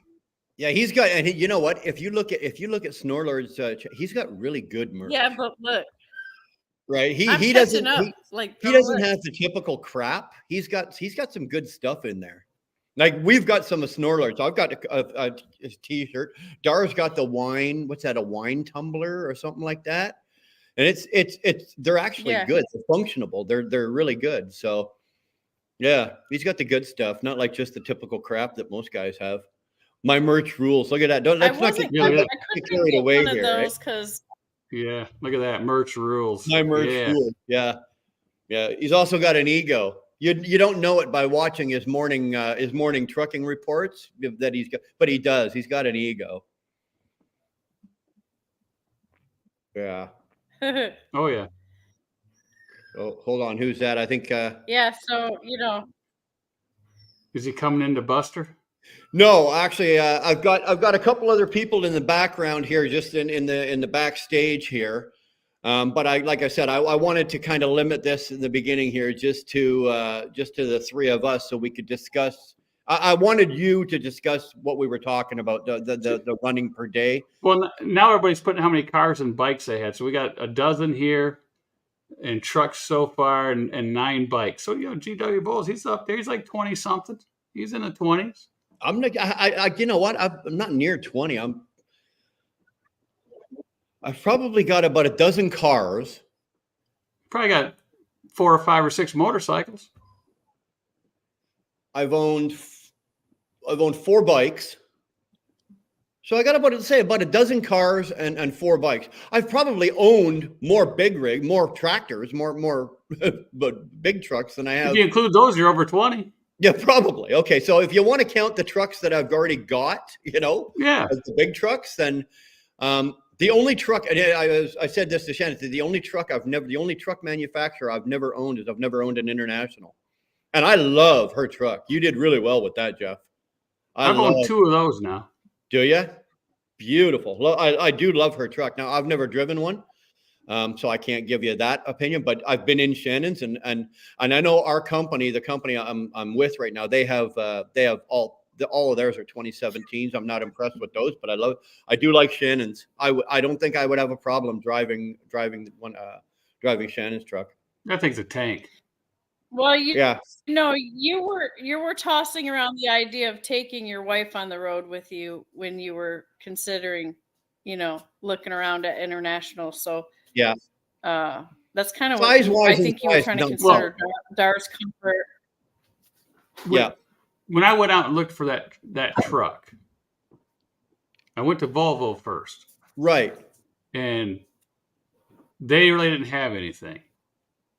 But they said, well, we have this Mac.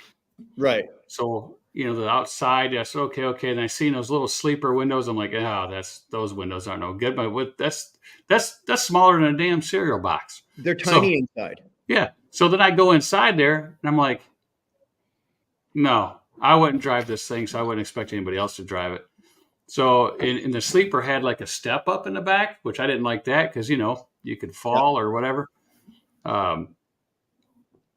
So then I was just driving. I was going to go over to Kenworth and check what they had, and they really didn't have anything at the time. I drove by International, and I seen it sitting out there, or not that exact truck, but a truck. Pulled in there, and the guy said, yeah, that is a red one, so that one's available. So I drove it. By the time I got back from the test drive, they've already sold it. Somebody else bought it on the phone. Oh, no kidding. Yeah, so then I was walking out the door, and he goes, well, I got something. Hold on a minute. And it was a truck that the owner-operator had spec'd out and ordered and hasn't came to pick up. So I said, so you were in the right place at the right time for that deal. Yeah. Yeah. Yeah. That's a nice deal. That's a nice deal. I think I would like, because we can pick those. I don't know what those are costing in the US, but right now the 24 or the 23 LTs, brand new LTs up here right now are going at about 235 Canadian, 235 Canadian, which is good because, a T680 right now is going to run you 285 Canadian. Yeah, that was a 24 and, we didn't pay nowhere near that. No, I understand you did really well with that. What I was most impressed with is the warranty deal. This 6-year, what's that, covers everything but light bulbs and tires pretty much. No, covers the light bulbs. Oh, it does. Okay. Well, doesn't get back. I don't think there's another manufacturer that has that kind of warranty, is there? No, it covers all the switches and everything. It's a top of the line 6-year, basically bumper to bumper chassis and chassis and everything. It's a chassis warranty included. Yeah. See, that's so important. That is so important. A lot of people just don't get that, eh? They go in and buy the truck, but they don't think about that extended warranty because you got to think about it. A lot of these new trucks, Jeff, you were driving trucks back before they were pre-emissioned. You were driving back in those days. These days now, the lifespan on most of these trucks is 5 years. Yeah. Right? So when I bought that truck, after 5 years, it's a boat anchor. He gave me the price, and I said, "No, I'll pay this much." And he's like, "Well, we can't do that." And I said, "Sure, you can. All you got to do is say yes." Yeah. And he says, "Well, I got to call somebody." So he called somebody, and I said, "No, we're not going to be there. I'm going to pay this price." So I start to walk out, and he says, "Hold on a minute." And then the sales manager comes by and says, "Look, can you meet me here?" I said, "No, this is where I want to be at." So he said, "Okay, sell it to him." So he sold it to me. And then we picked it up, or we were going to pick it up. And they said, and I asked him about that warranty because I seen that initial order. And he says, "Oh, no, that doesn't transfer to you because it was ordered by somebody else. And, you're now the new buyer." I'm like, No, the other person never was the buyer. So what they did is to get me that price is they were taking those warranties, right? Right. And they're subtracting them out of the deal. But we got the warranties. Yeah. Mm-hmm. Now, you can't get that warranty in Canada. Is that a U.S.? Because from where I live right now, I go into the biggest major city to me is Kingston. It's about 20 miles. And I did a thing a while back. I went into International, Volvo, Peterbilt, Kenworth, and Freightliner, spec'd out 5 new trucks, sat down with the sales guy, did the whole thing and everything like that. And when I got to International for the new LT, we couldn't get the 6-year warranty. It's not offered. He'd never even heard of it. He actually had to make a phone call to another guy and go, "No, it's available, but not here. We can't get it." It's U.S. only for that one. The U.S. only deal for a 6-year warranty on that truck, which I would. He's got it. If I could get it right now, because my Freightliner's a 2020, and don't get me wrong, I love it. It's still doing the mileage. It's still, I've done nothing on that truck, Jeff. Since I've owned that truck, I've not had to do anything but a knock sensor, a depth pump, and everything's been warranted anyway. It's all warranty. I've been very, very fortunate. But it's a 2020. It went into service in November of 19. It's now coming up 24. I have to start looking at down the road here. Where am I going to go? Well, Brian, the thing is that the warranty is so good, and Shannon can attest to this. It's so good that the APU, and I told her it's not working right. Take it back in there. She takes it after struggling all summer. She takes it in there, and what did they do under warranty? They replaced the whole thing. Yeah, the whole thing. I got a brand new one. Yeah, that's and it was like, wasn't it, Jeff? Just like 2 days or 3 days. That's it. Yeah, it was so fast. Yeah, it also, don't you, with that warranty there, doesn't it also bump you to the front of the line? So if you roll in and there's like a 3-day or a 5-day wait or something to get your truck into the shop, don't they bump you to the front of the line, or they move you up there? It's almost like, who was it? Freightliner or Volvo has that. Volvo has that service that you can pay for the extra service, and it'll get you immediately when you walk in. Well, there's only 2 trucks I'll ever buy to do any type of, either for myself or for lease purchase. And that would be Volvo or International, because I have really good reputation with the International dealer here. Yeah. And the one up in Birch Run area. Yeah. And the Volvo dealer right down the street, because I know everybody in there. Yeah. I dealt with them for 20-something years. Okay. So just like the International dealer, Shannon goes in there, they take good care of her. Yeah. Yeah, I think a lot of that, people, right? Well, Jeff, when you go into the dealership now, say you're going to International, or you go into Volvo, when you've spent, let's say upwards of over the years, you've spent upwards of $1 million of your money in their dealership, you're going to get better service, right? Right. It's just the way it goes. You build a rapport. I don't have that here where I live now, because we've only lived here for 5 years. But when I was living down on the other side of Toronto, in the bigger cities, down by Hamilton, I had that with the Volvo dealership down there, where I bought a brand new Volvo in 2014. Same thing. So and then I bought another truck, because we used to be a multi-truck operation. So all of my trucks came out of that Volvo dealership. I had no problem. I could phone them and say, okay, I've got to check engine light. I'm 30 miles away. I'll be there in half an hour. And they'd have the door open waiting for me when I got there. Why? Because, in the span of 3 or 4 years, I'd spent, $700,000-$800,000 worth of my money in their dealership, and they appreciate that. Yeah. Like we had a truck down, he was down like a month, and I called him and said, why aren't you rolling? Well, they don't have the part, because TA ruined his truck, and they ruined the oil filter housing on a Volvo. And he said they didn't have his part, and they don't know when they'll ever get it. It's on back order. Yeah. In a lot of places, they're not going to give you that part unless you get your truck fixed there. Right. Right. At that dealership. So I said, well, I'll find that part. So I just went up to our local shop there, went in and talked to the people I know in there, and they says, let us check. Oh, we got that part. We only got one. It's sitting in Pittsburgh. I said, I need it. Okay, we'll have it here tomorrow. Yeah.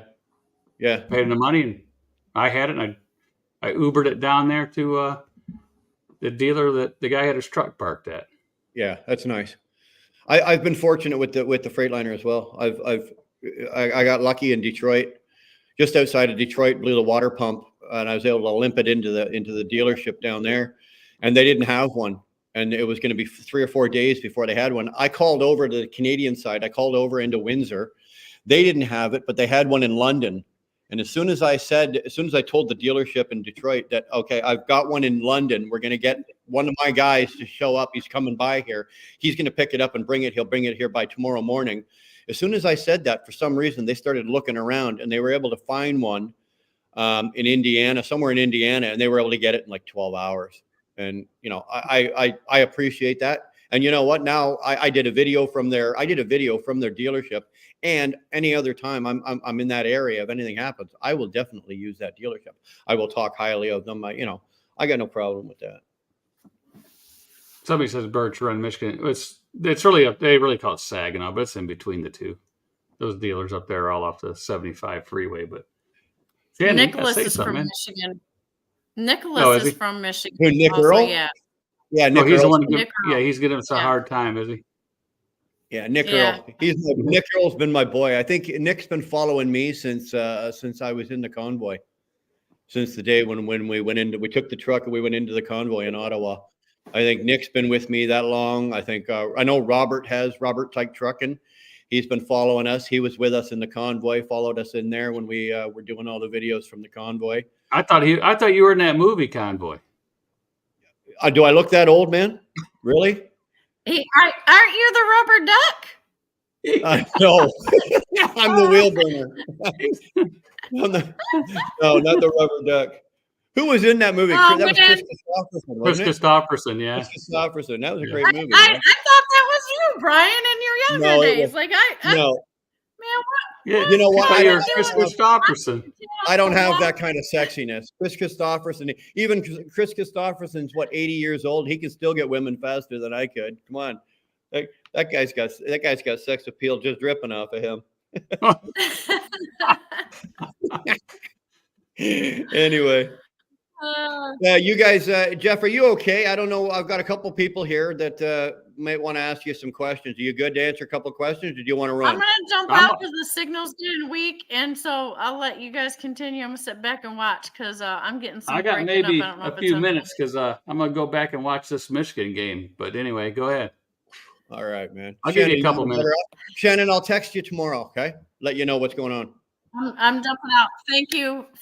All right. For having me on. Thanks, everybody. Yeah, your signal sucks. Bye. Does it on purpose? No. My signal. Going out. I think my wife does the same thing when she wants to get off the phone. It's like, starts. Nope. Anyway, what do you got? We got Humberto. Hey, brothers. Here, what's going on? Here's something interesting, Jeff. Humberto's another Canadian. He's a friend of mine. And he's on with Landstar, and he's doing really, really well. Really well. Thanks, God. Things being very good.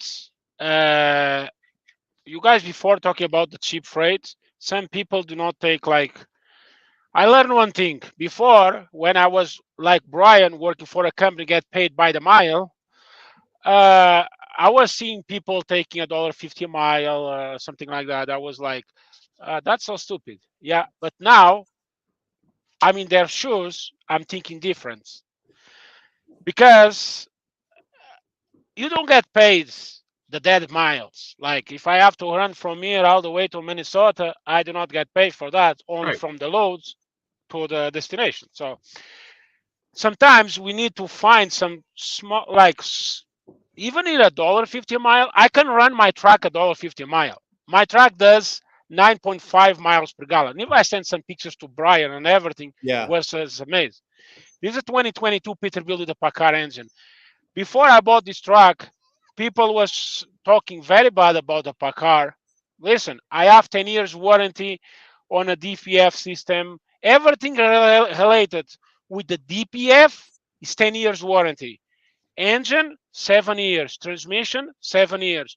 So I know for 7 years, I have to not expend any money on nothing. So I don't know why people, before I bought this truck, they have exact same Peterbilt, but with the Commons engine. I love Commons. I did have an International with Commons, but it was 565 horsepower. He drinks more gas in one day. That means drinking a beer in 1 year. But I love it. I was going to buy that Commons. And the guy says, yeah, but the warranty is totally different. So look at the both of them. Because Packard is Packard, and Packard wants Peterbilt, Packard wants Kenworth. So what they do, I think they do that warranties. Of course, 10 years is extra. So I got this one with a Packard. I did have small little problems, like 2 months. I think I was running a NOx sensor was was bad. I was in Edmonton. I did go there, and the guy took me right away. Right away, the guy says, "Okay, it's an aux sensor because I have. I know it was an aux sensor because I have a snap horn like for a tool machine for trucks." So I told them it's an aux sensor. So the guys changed it for free. I paid nothing. They check everything. They cleaned, even they cleaned the DPF system because the DPF filter because of the aux sensor was so screwed. The guys did clean everything. I pay shit. I was there for 2 hours. I was out. Man, I don't know if any truck with 16 gallons of DEF does over 3,500 miles. That's what this truck does. 15 That's gallons. good. No, That's sorry, good. 16 gallons of DEF, 3,500 miles. And I have That's 3 tanks of fuel. And I think it's 250 gallons. I never go that low. One time I did it, but I never let go that low. Let's say right now I have between the red, like you have like the empty, and then you have the reds, and then you have the another line. So I'm between of both of them. And I already have 1,866 miles. So you're on 3/4. Yeah. Yeah. Good. So no, this truck does very good. I'm super happy. My That's why. Cascadia right now. Now, mind you, I've got 506,000 miles on it now. 506,000 miles. I'm still averaging about 8. I'm down. I used to be in almost at 9. I'm down to about averaging about 8.5, 8.5. Yeah. I got 270 gallons. I got 135 aside, right? So 270 gallons, and that'll get me almost 2,000 miles if I'm very careful. Yeah. I'm very happy. I'm satisfied. No, you're doing good too, Brian. Even 8.5. It's a very, very, very good. That's very good. Well, very good. Yeah, but you got to think about. I think right now, I don't recall in the last. I haven't checked in the last. I don't know. Let's say 5 or 6 months because it hasn't been a priority for me. But the industry standard, I think, at the last time I looked, was somewhere around 7 still, and that's the industry standard, like the across North America, with the average is still 7 miles per gallon. And I tell you right now, that sucks. No, that should be different because, man, okay, you or I don't know about Jeff what this truck does, but we're doing good on our trucks. In these trucks, they do like you, Brian, me. It's very good. So our fuel surcharge, and even me, I get more on a fuel surcharge because I make money on a fuel surcharge. I make money on my fuel right now. I did go from fuel surcharge every week that comes back to me is actually more than the fuel that I spend every week. Yeah. So I actually make money on my fuel surcharge. On this run, I did it from not this run. Actually, that is a small run. So, but the run I did before from Edmonton to Tennessee and come back, I got paid 0.689 cents per gallon per mile US dollar. That's what I got paid on a fuel surcharge. Man, my truck does that not even close. Yeah. Just imagine I'm doing like at least 30 cents, at least, if I'm going to calculate. That load actually was a heavy load. So I was at 9.1. I did it, maybe it was like 40. I put on my pocket maybe 38 to 42 cents per mile on a fuel surcharge. Right. Because they do like a 7. They do like 6.5 or 7 or something like that. So the fleet average on the fleet that I'm on right now, the fleet average right now is 6.8. 6.8, yeah. 6.8. That's what they do. That's what they do. So, and hold on, Jeff. I won't keep you. But I do want to ask you a quick question because you're and this is a roundabout question, and maybe I should be asking you in private, but I'm going to throw it out here. You are a 100% owner-operated run company. Correct. You've got no company trucks. You're all 100%. Is it within your wheelhouse, or is it within like trucking's wheelhouse to take a Canadian? Are you? I know you can. I know the U.S. companies can take Canadian trucks and Canadian drivers, but like, for example, if I was to come work for Like Trucking, I would still have to back and forth. It doesn't matter where I'm plated out of. I'd be plated out of wherever you plate out of. I still have to go back and forth across the border, the way I do it now. Yeah. Is that something that you've ever looked at or considered, or is it something that you would ever look at or maybe consider? Well, yeah, we might consider. All we have to do is get the authority to run over into Canada, right? Yeah, well, the authorities for Canada, as long as you don't want to run the territories, like the 2 territories, Right. But the authorities for Canada is $6,800 Canadian for the authorities. Yeah, so that's all we would have to do. I mean, other than that. Now, is that something that if it was worth your while, maybe with the freight? Worth the while. Yeah, worth the while. It might be in the future. Yeah. I never say never.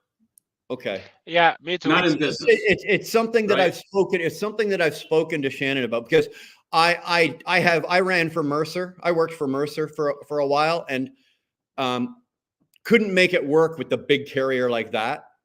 Okay, it's That's just like you that's get like lost. hazmat, right? That's like hazmat. Right.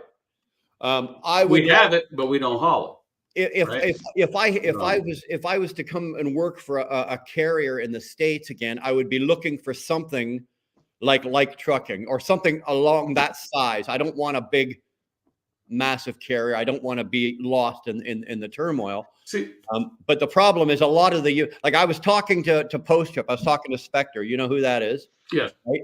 He's a smaller carrier, owner operator, same deal like that. And financially wise, for the insurance, it's not that big of a deal to add a truck that had to go into Canada. It was the authorities and everything like that. And he thought about it, and he's just kind of, well, nah, I really don't. Because then you're getting into, you got to do your ACEs and ACIs and your customs and all that kind of stuff. So, well, here's the difference, right? So here's what we offer that a lot of the smaller ones don't. I go get all the interstate authorities. right. So if I have a contractor that lives in a state and they want to run their own state, but you need the interstate for that state, I'll spend the money and do that. It's a lot of work, Right. In the States, right? It's a lot of work over here because we have to apply to to the Secretary of State, to that state, for a foreign corporation, Okay. right? Pay the money for that. Once we get approved for that, then you got to apply for the interstate authority, which is money also. Right. Then every year you got to file a tax return or some type of return with that state, whatever they require. So it can be really cumbersome and a lot of money if no one's going to really run it. Right. Right. So we have a lot of interstate authorities because we have drivers all over the 48. Right. And so that's what we do. And I also, we do have the hazmat, but we don't haul it, but it's there in case we go to a Procter & Gamble, because we had a contractor get fully loaded up, and then they said, oh, they actually put some hazmat on his trailer. Right. At that point, we didn't have it, so I went went through the documentation and got that, just in case something like that ever happened. Sure. Right. Sure. Well, it's something that maybe in the future, I can't make a move. Like I said, I'd like to, before I make a move, I'd like to be on very firm financial standing ground before I would, put myself under the company. It's something we'd entertain, we'd if look it's at. something that you'd be willing to look at least. And, we would look at it. The numbers, and if it's worth it to you, because I can being where I am, I've been in this area for like yourself. A lot of people where you are. You've been down there a long time. I can run a triangle, and I would probably run a triangle from Southern Ontario down into the States, and then I would be out into I'd be out into Western Canada. I'd be up into Alberta, probably up into Alberta. I'll be honest with you, where I would go, and then I'd be calling CDN, going, "Hey, right, what are you doing? Like, hook me up, get me out of here. I got to go back down here." Then I'd be probably be calling Snorlord, going, "Okay, I need something either going back up to Alberta but I got to go back up to Canada." Right now, the Ontario market is not good. It's oversaturated. There's just too many trucks, too much too many trucks, not enough volume. But the Western states now, Westerns are all right. Western states are very, very good for us right now, from what I understand. So I can do very, very well, but I need a carrier that is willing to work with me. Right. Sorry guys, I'm staying on the West is because of that, Brian. It's too many shit in you know what, I'm being on the West basically. Yeah. Just Alberta, Texas, like pick up in Texas or wherever, come to Alberta. I sometimes I have to go to Montreal. Like now, I have to go because I have to do the oil change on the truck and some other things and pick up my trailer. So finally, Landstar and everything is good to pick up the trailer already. So I'm gonna pick up my trailer, and then you're not gonna see me a lot in Quebec. That's I can guarantee you. I know. So, but. All right, Brian, I got to roll. I'm trying to get myself set. Is all I'm trying to. All I'm doing is asking questions to intelligent people. I'm trying to surround myself with the smartest people that I possibly can to try to get myself somewhere in the future. And that's all I'm doing, Jeff. I'm just asking the questions. If it's something that Like Trucking is possibly willing to maybe even entertain, then you know what? Maybe I'll come see you in a few months when I'm in a better position and maybe talk about this. Yeah, we'll look into it. Yeah. Thanks for having me on, Brian. We got to roll. I appreciate it, man. Nice Thank you, Jeff. I really do. Keep up that Peterbilt. Talk to you later, man. Appreciate it. Man. We'll see you. See you, Bye. Jeff. Hey, Brian. Here you go, boys and girls. That's the professor for you. Yeah. Who's the first one that called him that? I think. Who was it? Somebody. I was in a chat. Somebody, and they were referring to Jeff as a professor, and I can't remember who the hell that was. I think I was in Snorlord's chat. And somebody was talking about Jeff Like, and they were saying, "Oh yeah, that's a professor," and they're probably right. He's one of the smartest guys in the business that I know, and I've been doing this a long time. And I do like to like I said, I try to surround myself with smart people, at least that are smarter than me. And Jeff's definitely one of them. So yeah, he's doing great. Yeah, I would really. I think I could do really well. Working for a company like I think not only could I do well for them, but I think that they would do well with me, considering the way that I run. You know, the way that I run is I run very much like Shannon does. I just don't like to stop. I like to go. I like to work. I like to run. I like. Yeah. My theory is if there's money left out I'm not leaving money out on the table for somebody else to pick up. If there's money out there, I'm going to get it. Right. You know what, Brian? I don't leave money out there for anybody. You know what, Brian? What do like these companies, like the company you work for and the company I was working for? No trips. That's bullshit. Man, I'm being busy. I'm booking loads. Sometimes I have loads, like I'm doing a loads and I have like 2 or 3 loads already to go to the pickup. I hear you. I've been happened that. How come this company saying to us, it's no loads? That is just bullshit. I don't know why he's doing that. I don't know. Well, here, I'm not. Don't get me wrong. I'm not going to run the company I'm working for right now. I'm not going to run them into the dirt or say anything bad about them.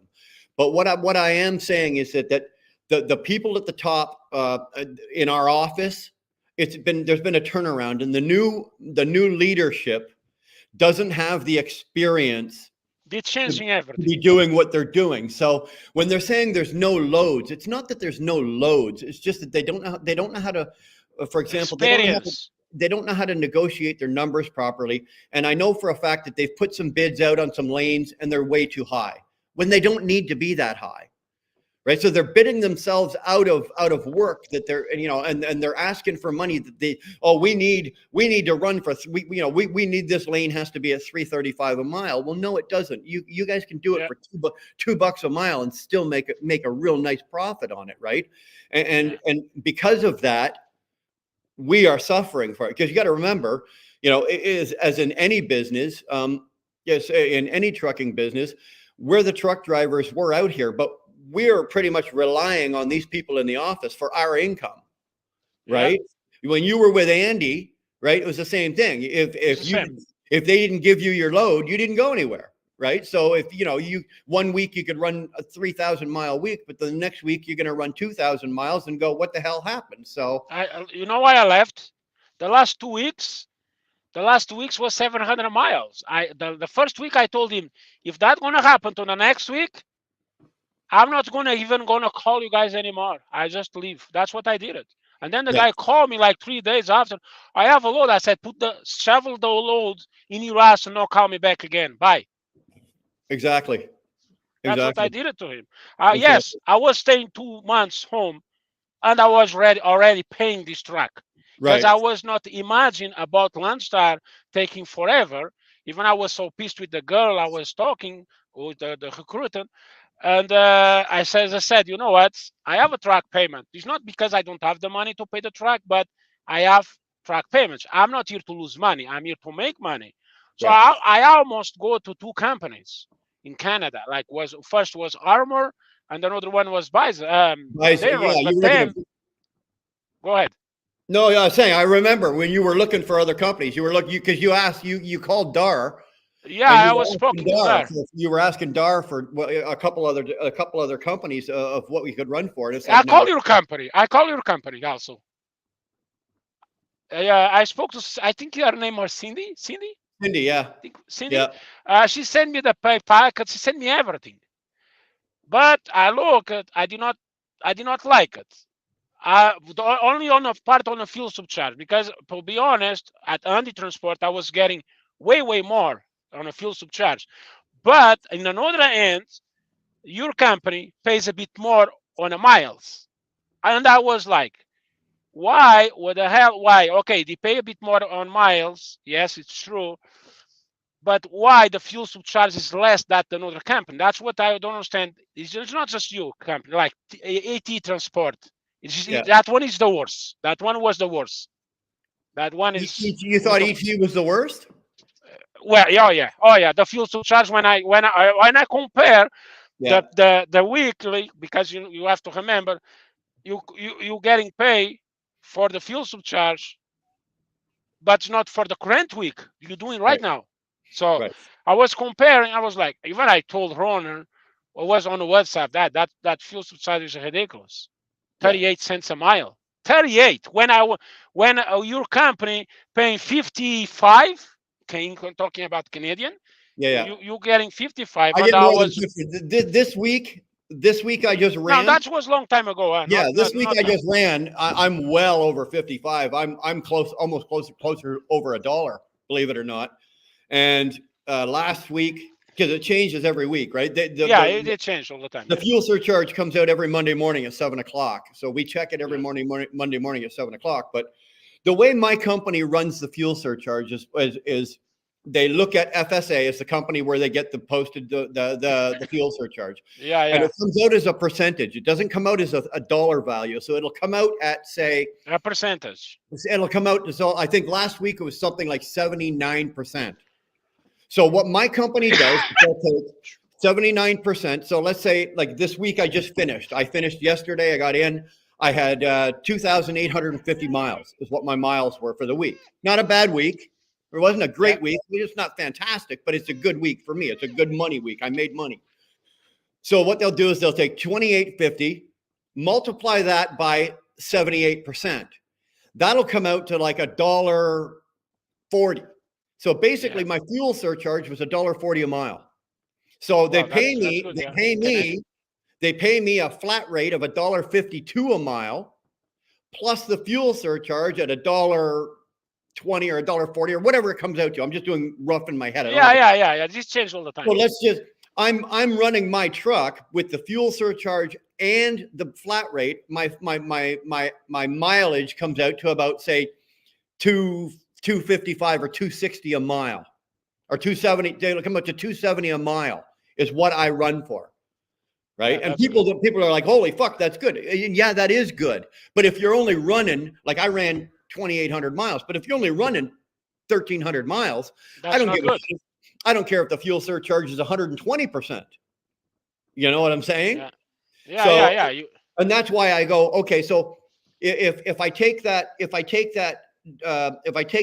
say fuel surcharge comes to $1.20 something or whatever a mile, or $1.40 a mile. Let's just say that. Hey, Stu, let's just say it comes out to $1.40 a mile. And I multiply that, and I look at, okay, how many miles I did. So that comes out to, say, $1,700 or $1,800. Well, I only spent $1,350 in fuel. So I just made $450 on my fuel that week. I spent less on fuel than the fuel surcharge coming back to me. That is good, right? Anytime. But the thing is, the company has to give you miles. The company has to give you at least 2,800 miles, at least. Well, no, you see, no, that's not true. Or 2,500 or something. That's but if you don't do miles, the miles that you run, the miles that you need depend on how you have your business set up. Now, I'm going to be 100% honest with you, okay? The way Dar and I have our business set up, that I can run a 2,000-mile week and still be profitable. I'm not going to. Yeah, but you want to save some money too, because I'm not 600 miles money. a day. I'm not stacking money on the pile as high as I want or as fast as I want. Yeah, that's the thing. But I'm still making money. I'm not losing anything. I'm not going, oh my God, how am I going to make my truck payment? Oh my God, how am I going to pay for this? I'm not doing that on 2,000 miles. But that's only because, ever since we've been in business, we've always had the firm grasp of, okay, you keep your fixed costs low, you don't get stupid with your variables, and you control your speed, your fuel mileage. And I learned the lesson the hard way. I had the very fuel efficient Volvo, but I got sick and tired of all the sensors and all the DPF and all the, and then you saw, Humberto, you saw what I did. I have a truck like yours, man. You know what? Screw that. I went and bought the 97 W9. I paid cash for it, right? So I had no truck payment. And I thought, the difference between the truck payment, I'm still going to make more money, even though I'm going to pay more in fuel, right? I'm going to pay more in fuel. It's not a fuel. And I was wrong. You was wrong. And believe it or not, it was Ronan that taught me that lesson. Ronan taught me this lesson. He told me, he says, if you do this, he didn't even try to stop me. He tried to talk me out of it, but he said, if you do this, it is not going to work for you. It's going to backfire on you. And Ronan was right. Okay. He was right. I went back to ET, or I was still working for ET. And I then bought that truck from ET, right? That truck was the 2020 that I'm driving now. You did like a 3 months run the track to see if they. What he did, exactly. I sold the Kenworth. And then for 90 days, I did a challenge. He challenged me. Yeah. Right? He did the 90-day challenge.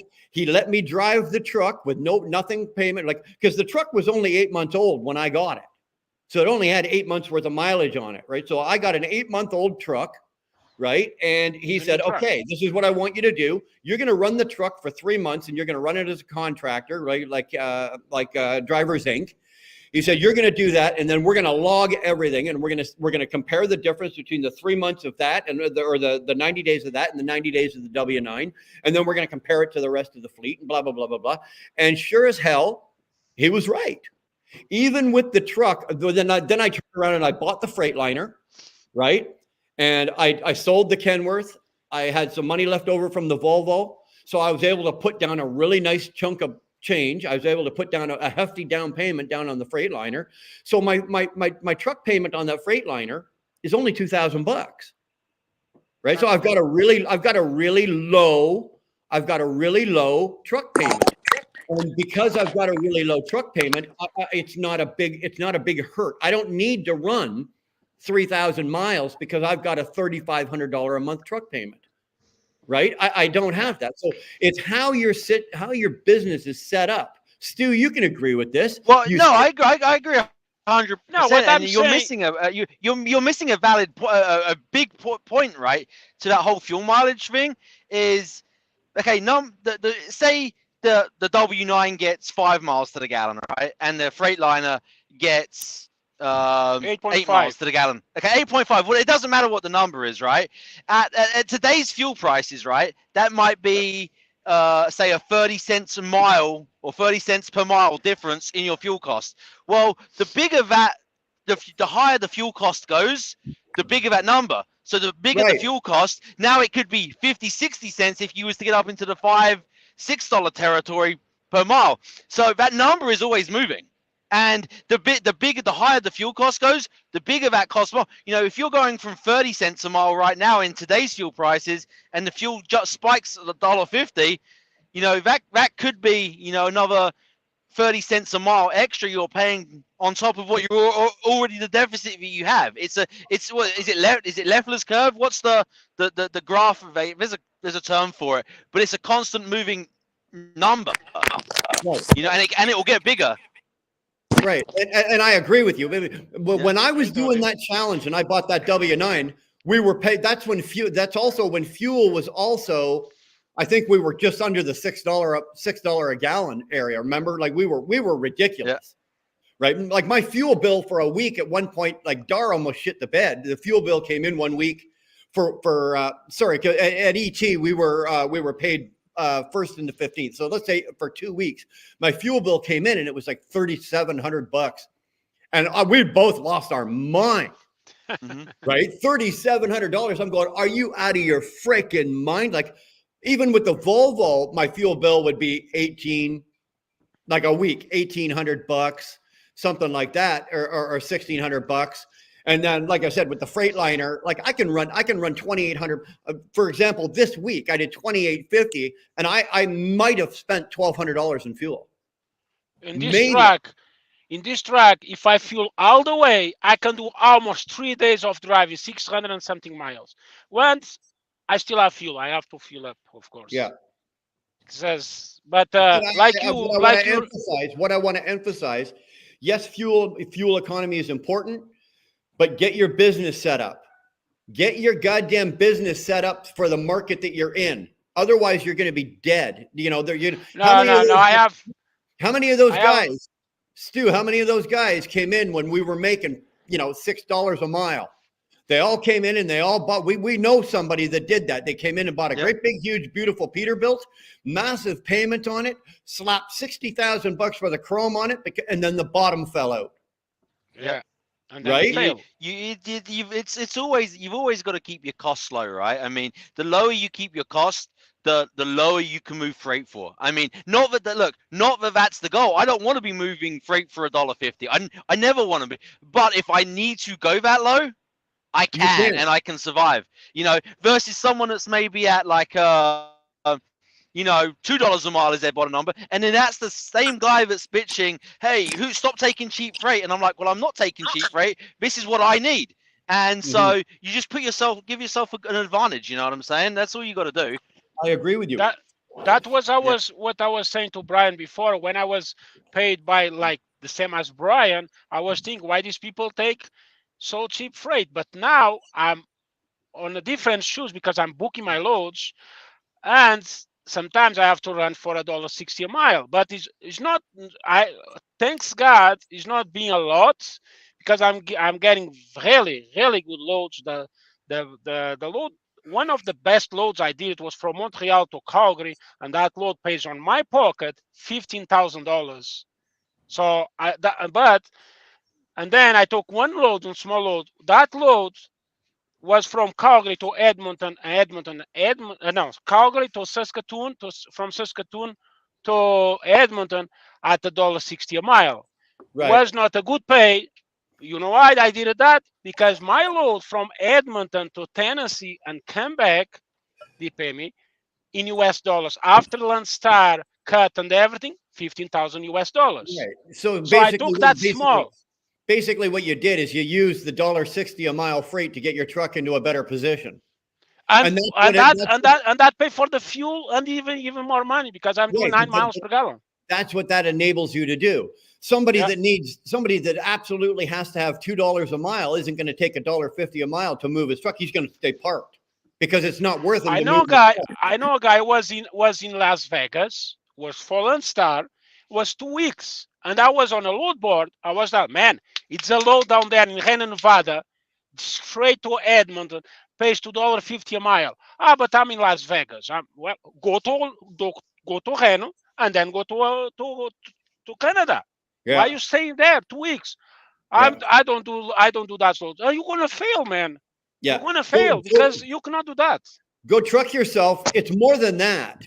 6 miles per gallon compared to an 8 mile per gallon truck is the difference of $500 a week. It's more than that.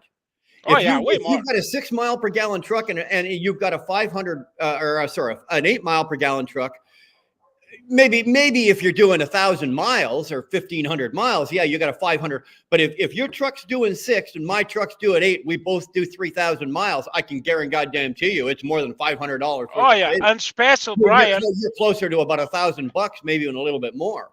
And plus, depending on the fuel discount you have, I have a fantastic fuel discount, and I sent some to Yeah, I hate you right now. So I look at man. You sent some of those to Dar. Your fuel, what you pay for fuel. $3 $3 a gallon, man. When the fuel is $5 something a gallon. Yeah. Dude, I paid this week. I paid $3.54 a gallon for fuel. I was out in the fuel aisle doing a happy dance. That is the cheapest I have paid for fuel in probably 2 years, man. How much again? $3.58 a gallon for fuel. If I was passing from you, I would say, "What's that, man?" Yeah, I just paid $3.21. Dude, I'm standing in the fuel aisle, fuel in my truck, and I'm like, dude, this is awesome, right? Like I'm going to start drinking it so I can piss it out later. I'm going to start filling up my jugs, and for that price of fuel, because in Canada, right, when you convert the dollars, like from Canadian dollars to US dollars, and then you convert the liters to gallons, we're still close to $6 a gallon up here. Yeah. It's and sometimes more. And sometimes more. Right. So it's insane. So it really is when you come across fuel like that, right? And a lot of being a Canadian, and Humberto, you know this, they tell a lot of people go, oh, I don't buy US fuel. I only buy Canadian fuel because I want the HST back, right? They want that tax money back. Well, I'm like, so what? The HST is only 13%. The price difference after you do the conversion and the price difference in the States is more than 13%. Forget the HST. Yeah, I never fuel in Canada. I would rather have the savings in my pocket today than have the HST return on the quarterly all day long. Because the money I'm saving on the fuel right now is substantially more than the HST I'm getting back. And guys don't get that. It's like, you guys need to learn this kind of stuff. Last time, when I did go to Montreal last time, when I was in Texas, I fuel in Texas for less than $3 a mile, $3 a gallon. That is, and then I fuel again in Oklahoma. I did not need much. But I feel because it was the last when I get before the border in Ambassador Bridge, so I fuel over there again. It was only 30 something gallons, but I don't care. It's money. So yeah. I fuel in Detroit before Canada was $3 with the Lone Star was $3.38 something like that. $3.38 with the Lone Star discount. Right. And I ran to Quebec, Montreal. I delivered my load in IKEA. I ran 20 miles to pick up my load. I go all the way to Calgary. I fill up one time 50 gallons in Canada because I have to, but it was only 50 gallons. I did fuel that 50 gallons to get me to my customer because in Calgary the fuel was much cheaper. So, but I fill up in Saskatoon. I fill up 50 gallons. I was 189 liters. To get me to Alberta was $4 something because in Canada is forget it. But in Alberta, with the fuel was so cheap, was $3.38 again, $3.60. So I fill up there 100 gallons to go to Edmonton, to go to Saskatoon and Edmonton, and then cross the border and fill up at the Casey's in North Dakota. Yeah.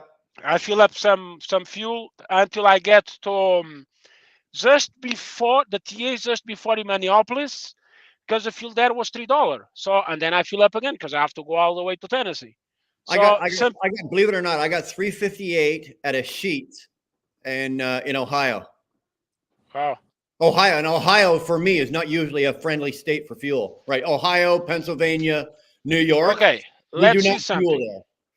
So, forget it, New York. Anyway, quickly. Dodie, how the hell are you? You're looking great today, baby. How are you? Oh, I'm fine. Can you hear me okay? Dodie. Can you hear me okay? I can hear you just fine, yeah. I've just been listening to you guys. And what's up, Dodie? You guys were talking about business and all this stuff. I've been trying to get a hold of you for the longest time, Brian. I haven't been able, but I'm glad you're doing okay. You know? Hold on. Who was it? I was talking to somebody the other day, and I changed my phone number. Was me. They said, okay, it was Humberto, because Humberto told me that you were trying to call me, but it was obviously I changed my phone number, and it's not that I was ignoring and didn't give you the number, but I've had that same, Jody, I've had that same phone number for 20 years. I know.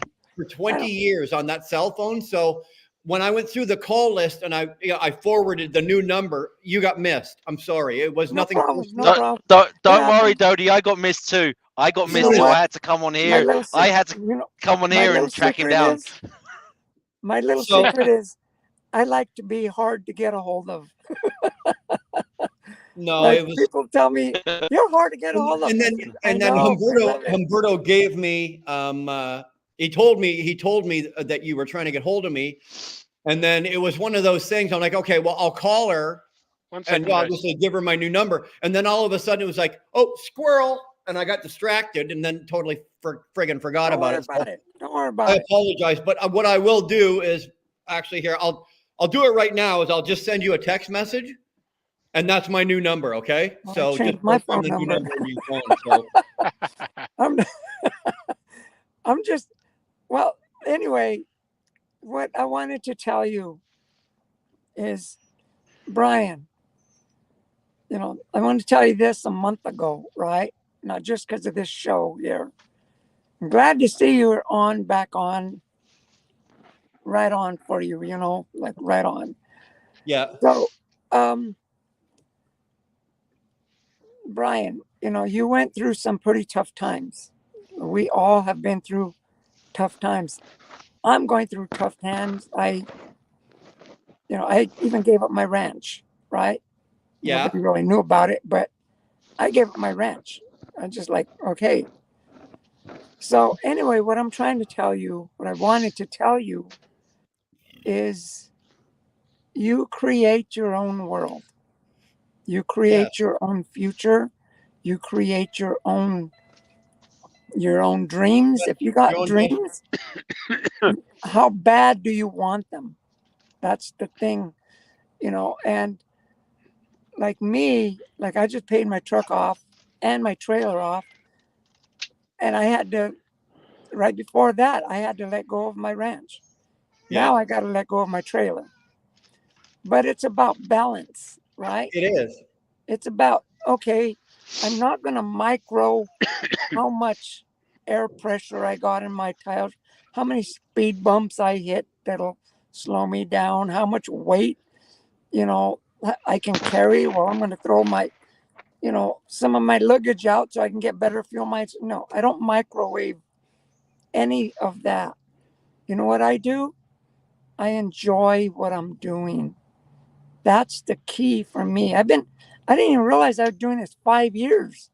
I thought it was 4 years I was owner operator. It's 5 years. Mm-hmm. And yeah, they just told me just the other day, day before yesterday. You know what, Dodie, I admire that. I'm not there yet. I'm not where you are yet. Yeah, you know, you're ahead of me. I'm not there yet. I would like, my truck isn't paid for yet. Mm-hmm. And so I've got that weight on me. You know, I can't give up my ranch. You know, I just can't. So certain areas like that where you've made some sacrifices, but you've got the enjoyment of what you're doing and where you are, and you can do it. I'm not there yet. I wish I was, but I'm not there yet. Well, we'll be there. I will be there one day, and I will be there shortly. It will not take me. You don't get me wrong. I've been in a hole before. You know, there's no way you've been an owner operator for over 20 years and not had hard times. Oh, you know, yes. Dar, this isn't the first time Dar and I have been, you know, we've been down, but I've never been down and out. So it'll take me a while to dig myself out of this. I can't do anything about it. My eyes went. It was not my fault. It's not something. It's not like I made some stupid business decisions or some poor decisions and put myself into this position. You know, it was life, and it'll take me a little while to get out of this. and I'll get back on track and everything will be fine. But where you are, I'm not there. I wish I was, but I'm not there yet. There's two things I want to mention, right? One thing, because you know your eyes went, your mouth went, your beard went, and who knows what else It was went. a rough year, man. Let me tell you. You know what, Brian? And I tell this to Humberto all the time, and everybody that's listening here. I don't know who the one is that. I don't got the names. I can't see. That's Stuart. Oh, Stuart. Hey, Stuart. And yeah, he knows I love him and everything. But, you know, anytime you guys need help, we can depend on each other, right? Maybe not just me, maybe not just Humberto, maybe not just, we can depend on each other. I agree. That's what this community is, right? And on the text messages, exactly that. I even left you, you know, if you need something, let me know. Otherwise, I'm not going to know. I need this week's winning numbers to the Powerball is what I need. Me too. I need the Powerball. I need the New York State Powerball is $375 million. Like, I don't even need $375 million, man. I'll take like 1% of that. Like, I'd be happy with that. Well, see, and then the other thing is, I'm good. The other thing is, like, okay, of course, that's what we're here for. Being that you were gone, basically with Will Burner Express, that has been the channel to go to. When you don't come live, a lot of us scatter. We start to go our own way. You are like a main artery, okay? So that you know that. Thank you. I appreciate that. My channel didn't do well. I don't know who else's channels didn't do well, but I know mine didn't for whatever reasons. But, you know, when we stick together, that's... I tried after the eyes went and after the first surgery. Yeah. I tried to do a couple of lives and it was just so damn hard. No. And then I had all of the complications. Like, I don't know if you know this, but like all told in the 4 months, I've had nine surgeries. I've had so many complications. I've had to go back. I've had 9 surgeries total. So it's been very difficult to focus on the channel. And unfortunately, I tried to do a couple of lives and I just couldn't do it. Right. No, My heart wasn't in it. My heart wasn't in it. The other thing I wanted to say. It was very difficult. I'll shut up. Okay. Like you said, you know, you're not there yet. And I'm not making the money that Humberto is. And I don't know what Stuart is making. No, why you say that? He's why a crazy man up there. You know, he's a crazy man. Anyway, what I'm saying I wish he was like that, Dodie. We're all different. You know, I don't got the same needs you have. I don't got the same desires you have. I don't have anybody. You know, I wear my own, I walk my own way. I follow my own path. But I'm going to tell you one thing, because you were talking to some other guy, I forgot his name, Jeff? Earlier. Yeah. Right? And you had said, you know, I could see that you looked up to him really well. I do. I have a lot of respect for Jeff. Like, I'm just kidding. I'm just kidding. But nobody gets where they are without a little once in a while. So I don't care who you are. Yeah. Well, this is one of the things, if I may offer some advice, right? Oh, please. I'll take anything. As long as it's free. A 30-year-old, not 30-year-old. I wish I was 30 years old. 30-year veteran drive, actually 31 now, veteran driving. This is the thing that I do, right? I even got it written down here, right? I create a plan and I say it out loud. I say it to myself. I say it to the universe. I'm creating a plan, right? Because I have a dream. I have, you know, I'm focused on something. So I create the plan and then I start to create it. And then with the wisdom you have of my own head, right? Nobody else's. This is what I got. I can't follow what you tell me because then I'd be calling you up every single minute, every 10 minutes. How do you do this? I got to follow my own plan, right? So then what I do is I start creating with this, but I don't just do it for myself. I do it for like, okay, I do it for myself, and what's it going to be good for everybody else? Right. Right? Because if you do it for yourself, sure, you're going to get up there, but then you're going to fail because you're going to be alone. If you do it for the good of the world, good of everybody.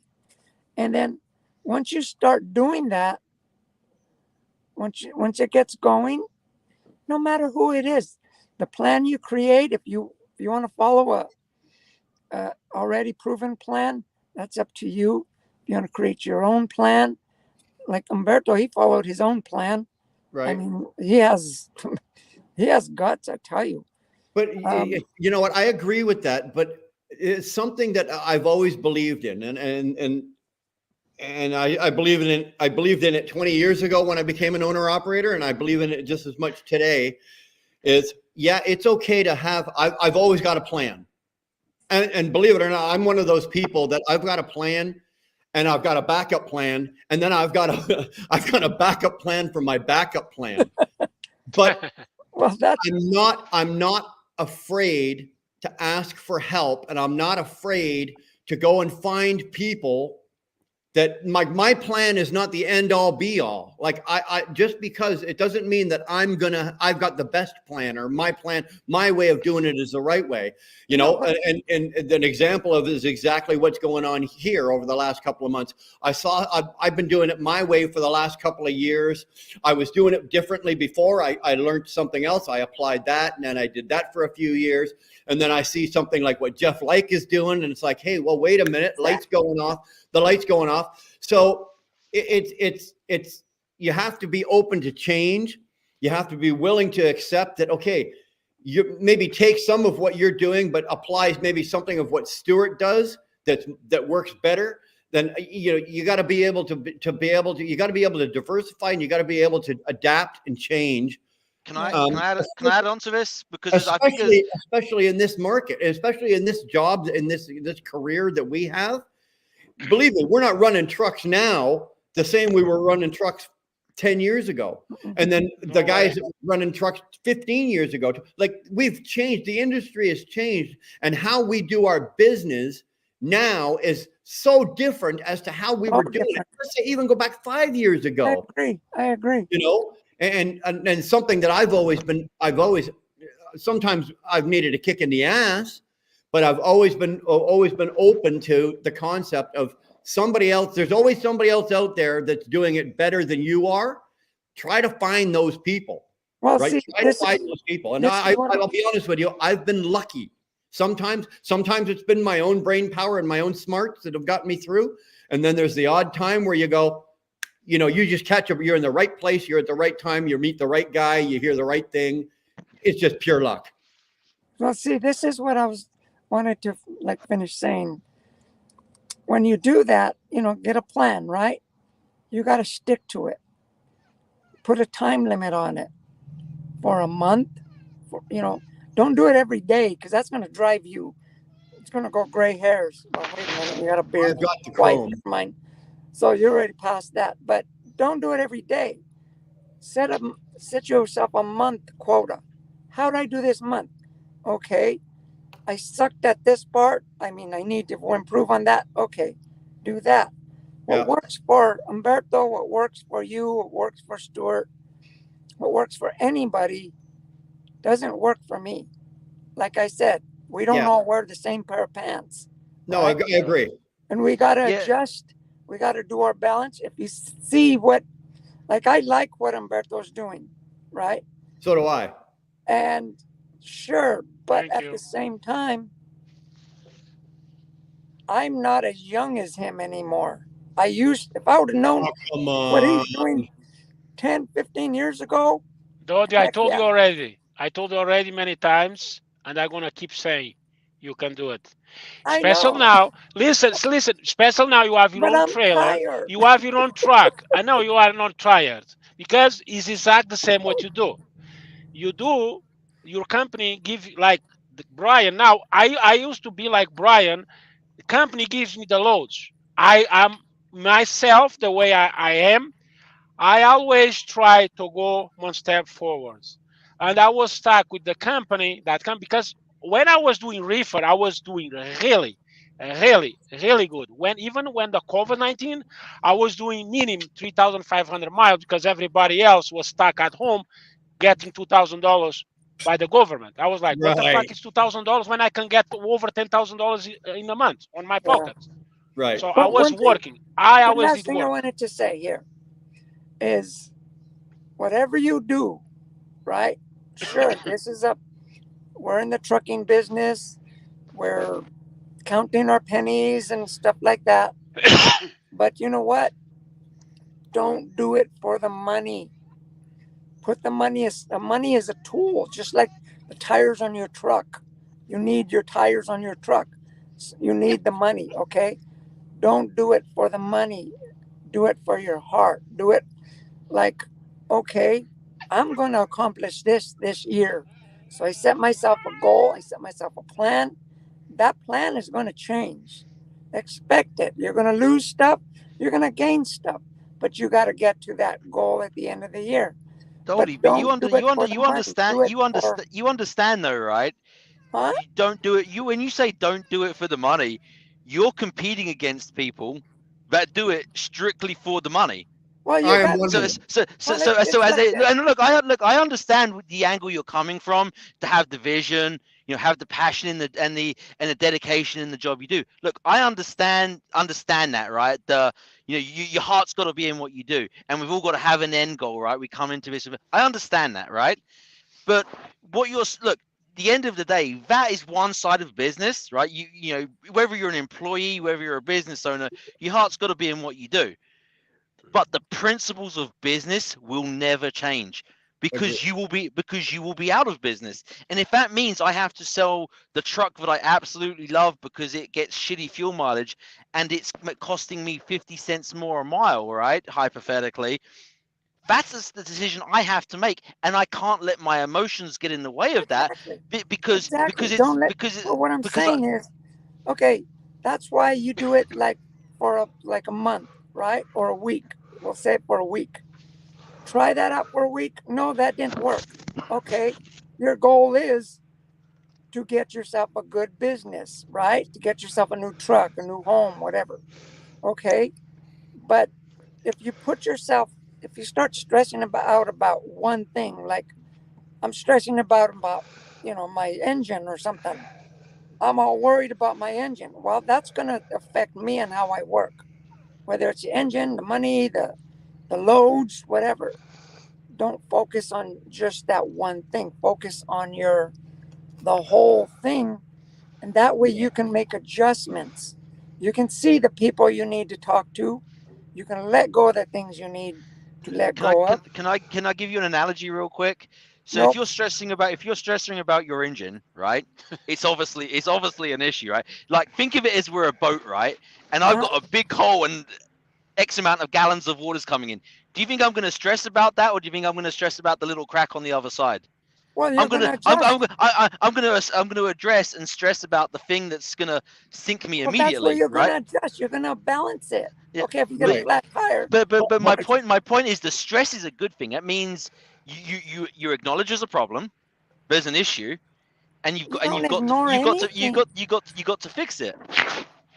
Right. What I'm saying is, you got to look at everything as a whole, right? Okay, Yeah, you I got, agree. let me say this, let me Okay, say go ahead. this the whole entire whole of the trucking business. You got the you got the freight. You got the first of all, you got the freight, demand and supply and demand, right? You got the economy. Some of that is out of our control. Okay, now you got your equipment. It's in our control. So these are the things you can work on. Okay, you got the tires, you got the wear and tear of your truck, the maintenance, you got the truck, the fuel, the routes, the tolls, you got your food, your health, you got all that stuff. I'm not just going to focus on the money. I'm not going to focus on that. That's just one of the things, like the tires. That's just one of the things, like the motor. If I'm running low on money, you know what? I got to start focusing on that so I can make more money. If I'm going to run low on tires, well, I got to focus on that so I can start making more money. That's the way I've been doing it, because I don't micro anything. I got to look at it as the whole. That's the way I'm doing it. You know, I'm Okay, not forcing anybody to do anything. I can understand that, and I accept what you're saying. That's how you do it, I will respect that. But for me, like a lot of guys, like probably like Spectre, like Stu, like even you, Doty. When we first got into this business, why did we get into it? I didn't get into trucking because I was going to get rich. I got into trucking because I loved doing what I was doing. And it just turned out that I was pretty damn good at it. Okay. And so I got into it for the love. But as time goes on, you know, and in the beginning, you've got that fire, you know, you've got that fire in your guts and you're just going. And, you know, Doty, we remember the days where we weren't running with logbooks and we were running down the highway at 85 mile an hour at $3 3 miles per gallon. And our hair was on fire and we were having we were running 3 paper logbooks and we were doing, and it was fun. With and no governor. Fun, and we had the fire and we had the desire. But over time, and as the industry has changed, I've had to go, you know what? I can't do this anymore.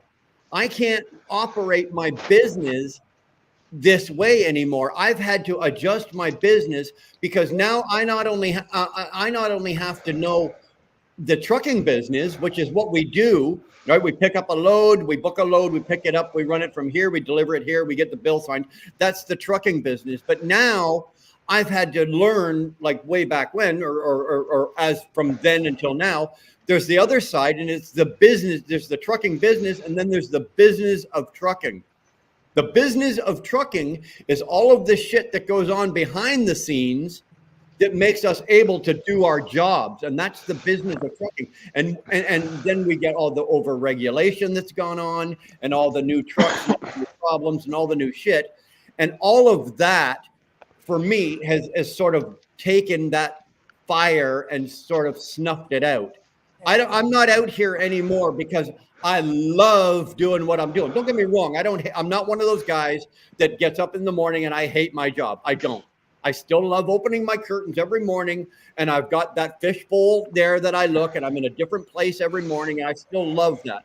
But do I have that, you know, fire in my guts and I just want to get up and drive my truck and cost be damned?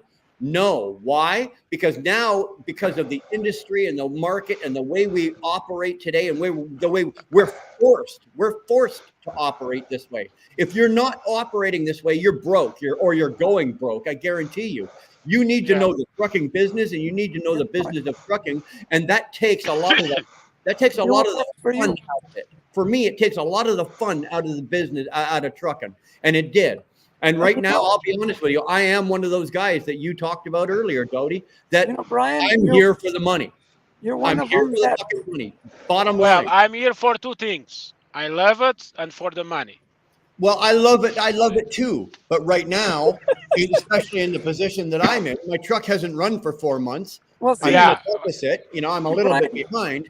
Dude, you're like an example. I want money and money only. I don't. It's true. Everybody needs money, Brian. Yeah, but I want more, and I have that fire. And right now, that fire right now for me is I want to make as much money as I can, as fast as I can. Exactly. Yeah. And you know what? How bad do you want it? You're gonna. Oh man, I'd run over everyone. Every one of you in this chat right now, every one of you in this chat right now, if you were standing at the end of my driveway and you were between me and a fucking load, I'd run every one of you over to go get it. That's how bad I want it. Including you, Spectre, including you. Well, good luck with that. I blocked you. I will block you with the trailer. Say, fuck off, get out of back of the line. Yeah. Well, see, Brian, you proved to us, not just to me, but to everybody, I've been working with a broken back. prove to us that how important health is to us, about eating right, about your vision, about everything. See, and that's the balance you got to have. That's what I'm Yeah, telling you. I But like I understand. said, what works for me isn't going to work for any of you guys. Or works, there's very seldom. The sad thing about this trucking business is that us truck drivers, we get the shitty end of the stick because those people that you know who control the trucking business, the big companies, the all the what do you call it, the politics and stuff, Yeah. they control us, so we get the leftovers. That's the bad part about it, and we got to make ends do with it. But you know what, like you said, I love what I do. I hated it, but you know what, you know I'm making it, you know and I'm not letting it get to me anymore, because my health to me is more important than any truck, than any job. And if I was homeless again, so be it. I'd be Well, healthy. I can't do that. I'm not willing to do that. Like, I'm not. Yeah, And again, you and I are both at different stages and different places in exactly. our lives and different places in our careers. And I 100%, I respect where you are and what you're doing and how you're doing it. For me, I'm not there yet. I can't do that. I have to keep my eye on every single thing that's going on in my business, and I have to keep a close eye, and I have to find a fine balance and keep it all going at the same time. I cannot focus on just one thing. I have to keep, you know. Anyway, Yeah. So, but that's just me. What do you say? What do you each say, Spectre? How the hell are you? Oh, I'm good, man. Fighting off a cold. I know You that. sound like it, dude. Yeah, man. You sound like you got an elephant sitting on your chest, brother. That's about what it feels like. It's been like that the last couple of days. Like, she's Well, you can freaking. keep that. I'm going to do my best. Believe me. Well, oh don't yeah, lose your eyeballs in your teeth. Yeah, don't lose your eyeballs or your teeth. Let me tell you. Shoot, I had a fever last night. It spiked up around 102 and finally broke. I was like, oh my gosh, you got to do something. So Did you go to the doctor? no, I don't go to the doctor unless my No, dude. eyeballs are popping out and I got holes in me. Yeah, So yeah. Careful. Keep I've yourself driven down the healthy. road throwing up out my driver's window. I've yeah. marked busted bones. I've broken fingers. Unless I'm dying, unless they're telling me you've got 90 minutes to live, I'm not going to the doctor. Yes, that's the way I am. I mean, why am I going to go to the doctor for him to tell me go to Walgreens and buy some Robitussin? There you go. Exactly. Yeah, Yeah. but no, yeah, unless I'm dying, I very seldom go to the doctor. Yeah. But um, no, man, y'all are having a good conversation, and I wanted to chime in because this is the kind of conversation like I always upset people when I say this because like everything that everybody's been talking about is good stuff, right? And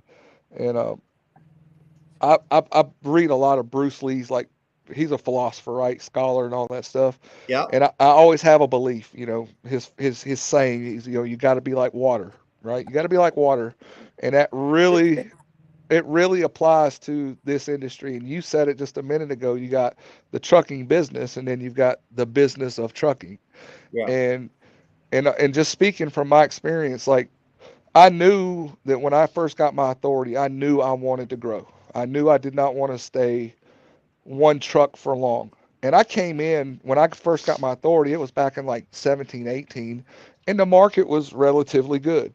And then we had that little bit of a spike. And then of course we had the pandemic when Right. everything went to hell.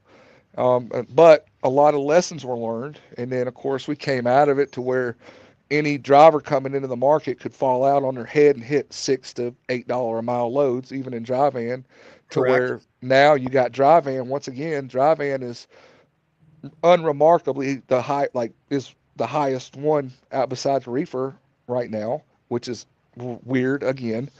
Um, it's this is what I've learned, okay? And you can take it for what it's worth, and this is something that people have gotten really upset at me when I say this is what I've learned is you've got to make you have to make, whether you want to be one truck or you want to grow a small fleet, you got to find a way to make yourself relevant. And it's kind of like a reverse psychology thing. And what I'm getting ready to say is the easiest way to do that is I look at it as a race to the bottom. And how you interpret that is up to you. And what I mean by that is a race to the bottom. How quickly can I get my expenses to the bottom to where I can make it to the top? What have I been saying the last 2 hours? Because exactly. And what I mean by that is like anytime that I go buy equipment, right? Everybody knows I'm not that guy that's going to go out and spend tons of money for brand new equipment. I don't see the point in it. I can get just as much life and profit just as much from good used equipment, maintained equipment that's going to last a long time. I don't believe in throwaway equipment because that's just not the way diesel engines are made. They're not. And do just as well with it.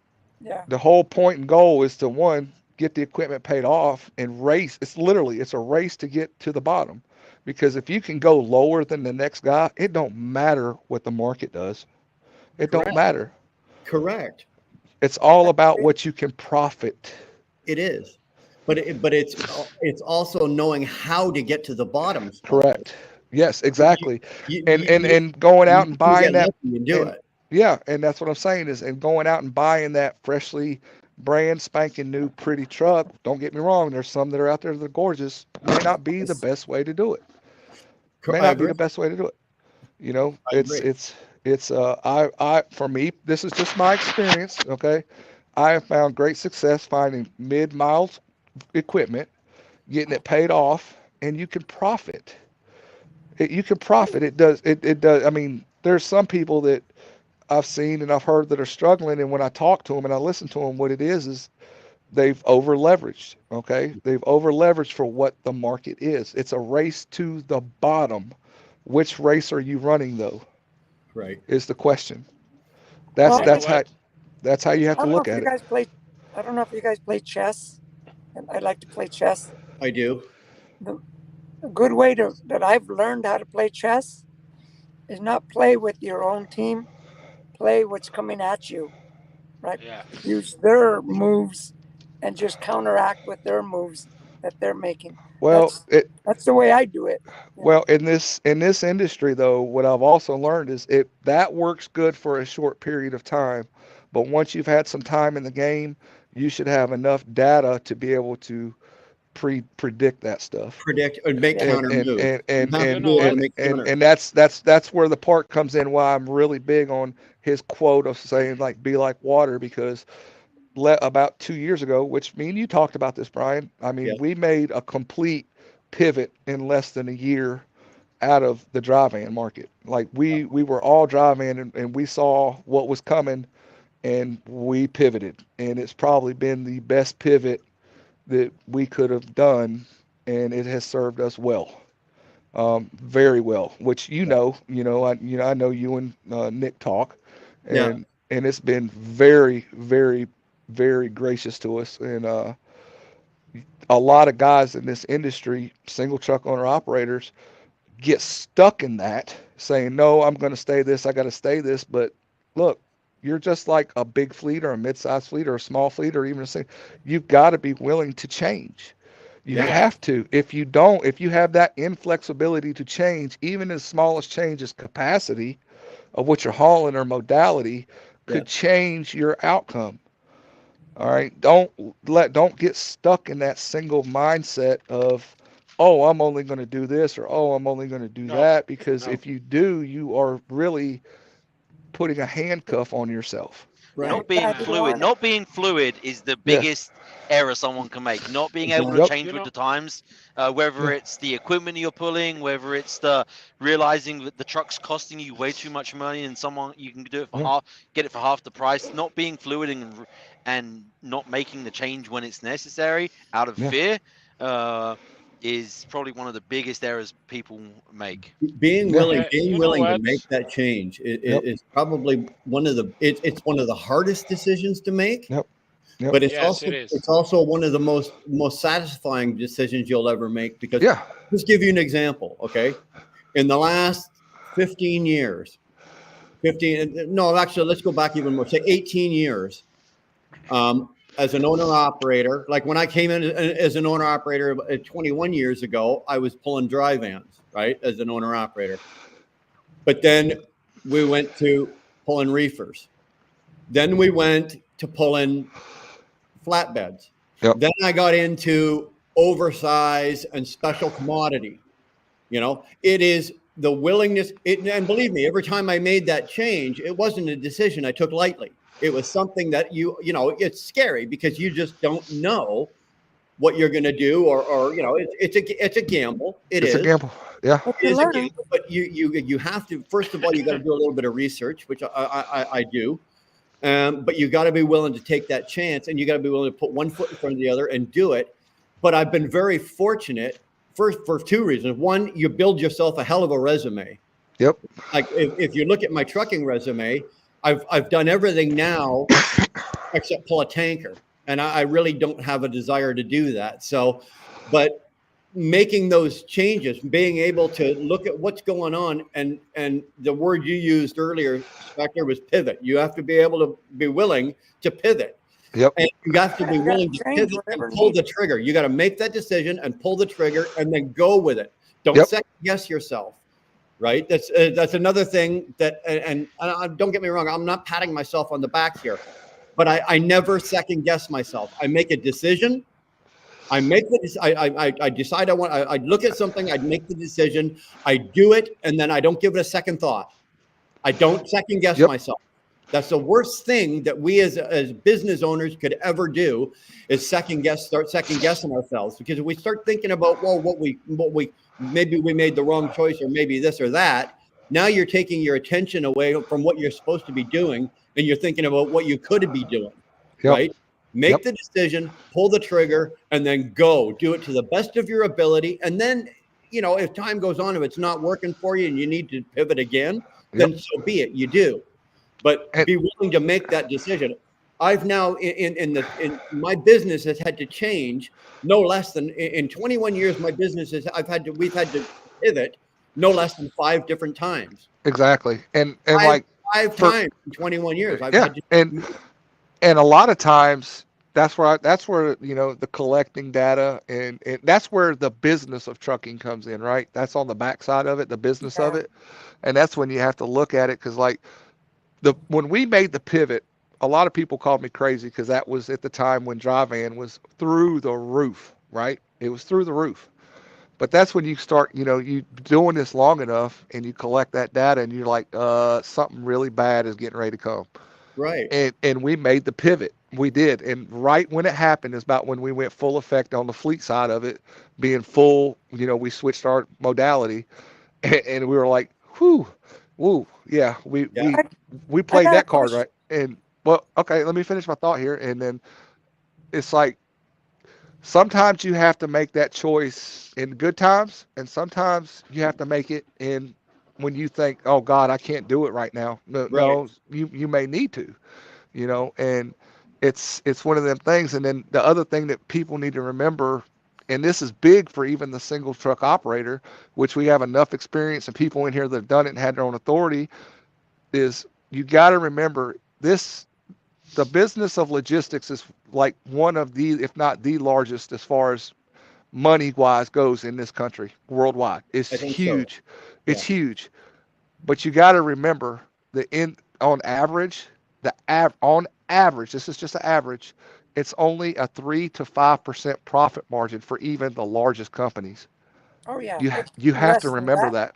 So if you're a small truck owner operator, one truck, and you're averaging more than 3 to 5% profit, you're okay. You're doing very well. You're doing okay. Yeah. You know?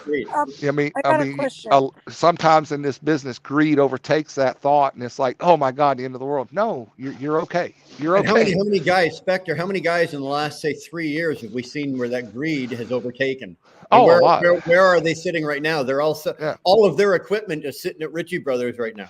Yeah, absolutely. You know? All 4 of you guys drive flat dry boxes?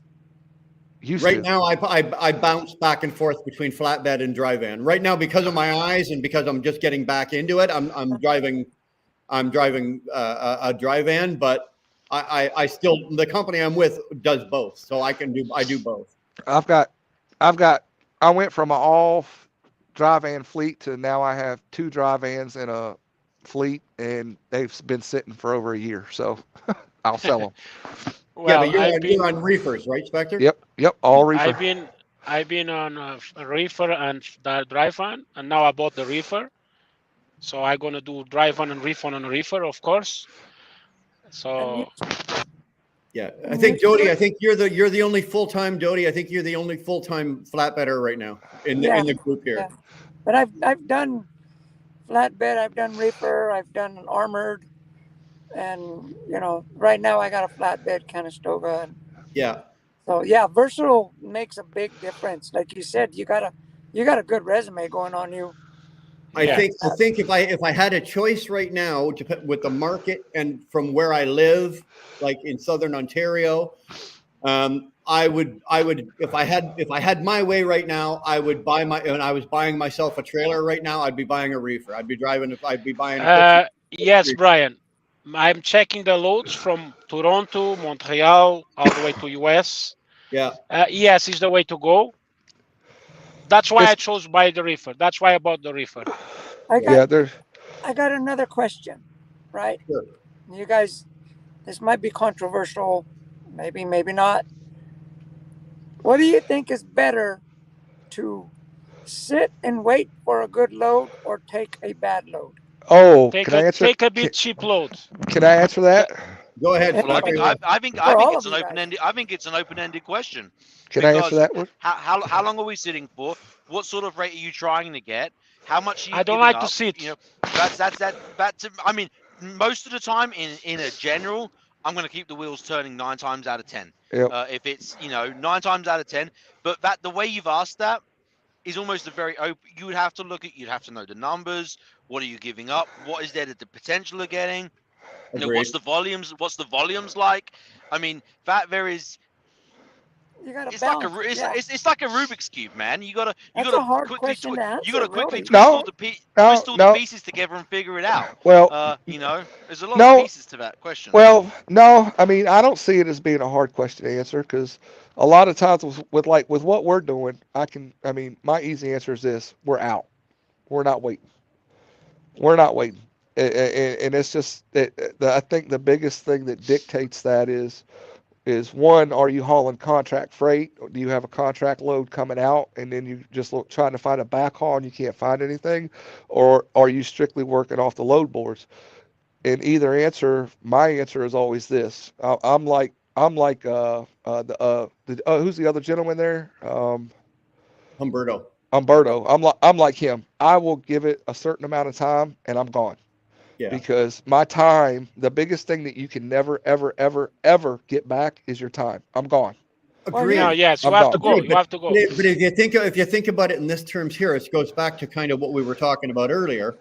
The reason that if you're ever going to be in that position, you're going to be in that position. You want to be in the best position for yourself as possible, meaning that, okay, you've now got your business set up that if you need to, you don't want to, but if you need to, you can take that shitty load and still make money on it. Why? Because you've already set yourself up. You're like I said, your fixed costs are in the basement. Your variable costs, you have a firm grip on your variable costs. Everything is under control, so that if what Dodie's talking about happens, okay, the best you can do to get out of Phoenix is $1.30. Well, you know what? I can take $1.30. Am I going to be stacking money on the top of my pile? No, I'm only going to put that much money on the top of my pile instead of that much money. But I can do it. I will not sit. I will not sit. This is my point to that question. And this is what I do, right? I've been a business owner, a top owner operator. I've had to do them both. I've had to sit and wait for a good load, and then at times I had to take the crappy load to get the heck out of Phoenix, like you said. Right. But I've learned to do this while I was sitting there, because one time I'm sitting in Spokane, Washington for like 4 days. I'm thinking there was nothing. This was back in 2008, right? A long time ago. And you know what? I thought, well, if I'm just going to sit around, I'm going to start doing something else because I'm not going to waste my time. And I was a company driver back then, but that's when I learned it to start creating a different source of income for me. And that's one of the things you can do, whether it's starting a hobby, starting a podcast, starting whatever, to start bringing extra income. And you know what? That's proven to come out. When you need that few extra dollars, it's helped me out. In my case, it was artwork, right? I Right. couldn't really make the meetings like I would, so I had to do it under my terms. I'll do an artwork, but you're gonna get it in a month or 2 months from now. So it had to be really slow. But that's my point to this is because right now the way the trucking business is kind of going up and down and stuff, it's always good, and this is just me talking, it's always good to have a backup source of income. And because even if it's just a few dollars, just enough to eat, you know, that's You know good. what? So You know what? You said you. I remember you saying that on the past. You was 4 days in Washington.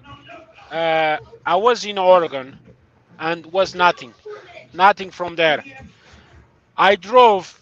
I drove empty 800 miles. I think Brian gonna remember that. That was Yeah. a couple months back. I drove 800 miles all the way back to Edmonton, Canada, to pick up my loads. But I did that because that load did pay me really good. I know I lost 1 day of job and I lost 50 gallons of diesel. But you know what? I'm not staying. I'm not staying. Like if I was staying there, I have to wait from Thursday all the way to Monday for a load. Right. I'm not doing that Yeah, but because especially think about how much money you could make between. You're going to take a loss on one load, but you're still going to be working, no, right? but the thing is, I did not. I took a loss just to drive empty because that load from Edmonton to Tennessee did pay me 15 grand. So, you know, that was But in Canadian, okay? but Taking the once again, though, taking the Still, the way we talk about this, right? Everyone's situation here is totally is different, right? different. Is different, yeah. Because look, let me ask you this one, right? Let me just throw another situation. Okay, I get empty. It's 5 or 3 o'clock in the afternoon. I can't find anything. I'm in an area which is low volume. Do I sit there the night and wait till the morning when I know the load boards are going to be hot, and then hedge my bets on that, and then roll out in the morning if I can't, roll out by 12 o'clock if I can't find anything? Yeah, there is so many situations and scenarios which are all relevant to so each many. individual's business. Do they have contracted freight or do they not? Trying to just paint it with a broad brush is impossible. It's I impossible to agree. do that because, and then you add the dynamic. Okay, well, are you pulling flatbed? Are you pulling reefer? Are you pulling tanker? You had all these. You have, and this is where you have to know when you come into it, have an understanding of the industry and the segment that you're trying to work in. You know, Well, and that everything you're talking about right there, though, Stuart, comes with experience and collection of information and data. I mean, Yeah. that's where that comes into. It Like for is. instance, uh, I mean, the reality of it is this: is with a dry van, you know, especially when I was pulling dry van, if I would go into Pennsylvania, I would sit till noon. Right, I'll give it till noon, 1 o'clock, to try to find something decent. Yeah, I If give I some couple hours too. if I didn't find anything that was worth it, I'm gone, bro. Yeah. Yeah, me too. You know No. Me that, too. and No, me I and too. agree with and that, Mike. But we have to be conscious and when we talk about it, right? right, When we One of have the to when we talk about it on especially on a public platform like this, yeah, you know, it's because people will hold you to your word. Well, he said do this. And this is what you should. Well, that might not necessarily be the best for your situation or this person's situation, and you have to put the work in to understand the business and the industry, right? Well, as far as what you're doing. if we want to get right down to it and nail it in the head, right? If we want to nail it in the head, if at all possible, at a very minimum, get what I call a profit protection load, which is a load that will at least cover your fuel to get where you want to go. Thank you. Yeah. That's That's but a again, good way to put it. If you can't find that, your time is more valuable than just sitting there because the market is not going to change in a 24-hour period. Exactly, but and it goes, and I think you can roll that right back to what you just said about 2 minutes ago. That comes with experience. Yes, it comes with doing it and it comes from making that mistake for sitting there for 4 days. Yes, right. Once you've done that and you realize, okay, I can sit for 4 days or 5 days or whatever it is, or I can take what you said, a profit protection load, run myself, that'll cover my fuel. I'm not going to put a dime in my pocket, but it'll cover my truck. It'll get me 800 miles, for example, like Humberto said. It'll get me into a better area where my percentage of my chances are, I got a higher percentage chance of getting a better paying load. Do you gamble and do that? In my book, yes, 100% of the time. Absolutely. But don't waste your day doing it. No, right. No. And you said, Spectre, you said it was either you or Stuart that said you'd wait till noon. When I'm with the company that I'm with right now, I don't give them till noon, dude. Yeah. Okay, if I'm empty at 8 o'clock in the morning, you got 2 hours. I give my company that I'm signed on with, because they supply the loads to me. I give them 2 hours, and if they don't have a load for me in 2 hours, I do one of two things. I either say to them, okay, I'm now billing you, right? Because you're responsible for my income. So I'm now billing you an hourly rate for you to ask me to sit here and wait for you to find me a load. Or I'm going to start working my way back here. You find me something on the way and I'll be more than happy to pick it up. Now that's just me because of the situation and the way that the company I'm with. But if I was on the spot market doing these loads myself, 100%, I would absolutely find a load protection load or a protection load or whatever you call that. And I would be moving to a better market 100% of the time. I don't even have to think about that. You know, one of the things that I've done is, like, when I'm sitting around like that, because as you know, we're going through hard times with truck driving, right? And there's not a lot of good loads, no matter what you do. One thing that I've done is, like, I see some of these little mom and pop truck stops. Those are the ones I like to go to. Yep. And you always see a hiring sign, right? For help wanted sign, right? I've gone in there and I've told them, well, I'm going to be here for the rest of the day. Can I, if I start sweeping the floors or something, can I get a free meal or something like that? Kind of bartering. And that's also another little trick. I want to say a little trick that we can do to kill our time to get possibly a free meal, free shower, something like that, instead of just being on the phone, watching videos. That way, that's like one of the things that you can do, because sometimes we have no choice but to sit in a truck. And I know that hurts a lot of guys and girls' egos. Like, well, I'm a truck driver, I'm not going to go start sweeping floor. But it's not that. It's you're helping the business, right? Because you got to put your business. I'm a truck driver, I'm a business here. Okay, you help me out. I'm a good customer. I'll help you out. Yeah, I'll go stock your shelves for a little bit, for a couple hours or something, right? And if I can get a free burrito about it, great. You come back. So it's kind of like a barter exchange. And that's always good to remember, to have for you guys. I don't know if you guys I've never do done that that. or heard about that or do that, No. but it really No. does make you No. feel good if you have You, no choice to sit in your truck. Yeah. like I If deliver I'm this sitting load. in my truck, I guarantee you this: if I'm sitting in my truck waiting or whatever, even while I'm sitting there getting offloaded, my wheels are always turning. I'm not thinking about going in and sweeping the floor to get a Yeah, burrito. of course not. I'm thinking, my wheels are spinning. Fucking, I'm a day, 2 days. I'm 5 days. I'm 5 days ahead, right? And my brain is always going. So, I can trust me. I've got enough fat stored in my hump. I can miss a meal or two. I'm not worried about a burrito. So I'm thinking, where am I going next? Oh, yeah.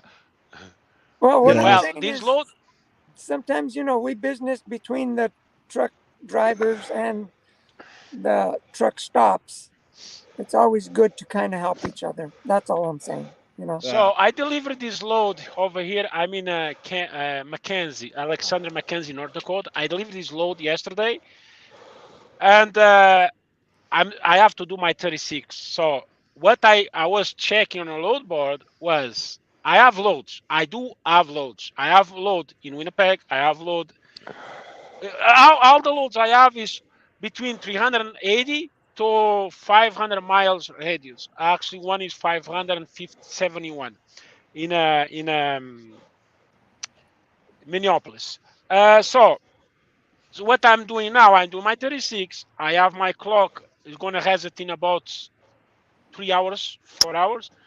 But I'm gonna wait until tomorrow morning. So I cannot book loads at this time for sure. But what I'm gonna do tomorrow morning, I wake up 8, 9 o'clock. I'm gonna take my shower. I go to the load board. I'm gonna see what the better one gonna take me where I wanna go is gonna be west, going east. I already have two in mind. The other $1.68 a mile. But you know what? I don't care. It pays for what I needed. Plus, down there is already good loads down there going to where I want to go to Montreal. That's what Correct. I want to go. I'm not gonna fucking sit here till Monday. No, I'm sorry, I'm not, because No. I'm gonna lose one day. My calculations are: I have my escrow account from the company Landstar. I did then 10%. And when I chose 10%, the guy was like, "Are you sure?" Say, why? Nobody does that. The people do like 1, 2, 3%. I said, I don't care. I do 10%. And you know why I do 10%? For two reasons. If I need the money, I can take the money anytime. 10%. If I have $15,000 in account in 3 months, I already know I make $150,000 in 3 months. This way, I know how much I make already, because it's just 10% times 10. Right. So I want to. and then I have I want to go. I want to go back to something that Jeff said earlier. right. Okay, and what he said earlier, and I actually I never thought of it in this way, but he's absolutely right. And you don't need a calculator to figure this out.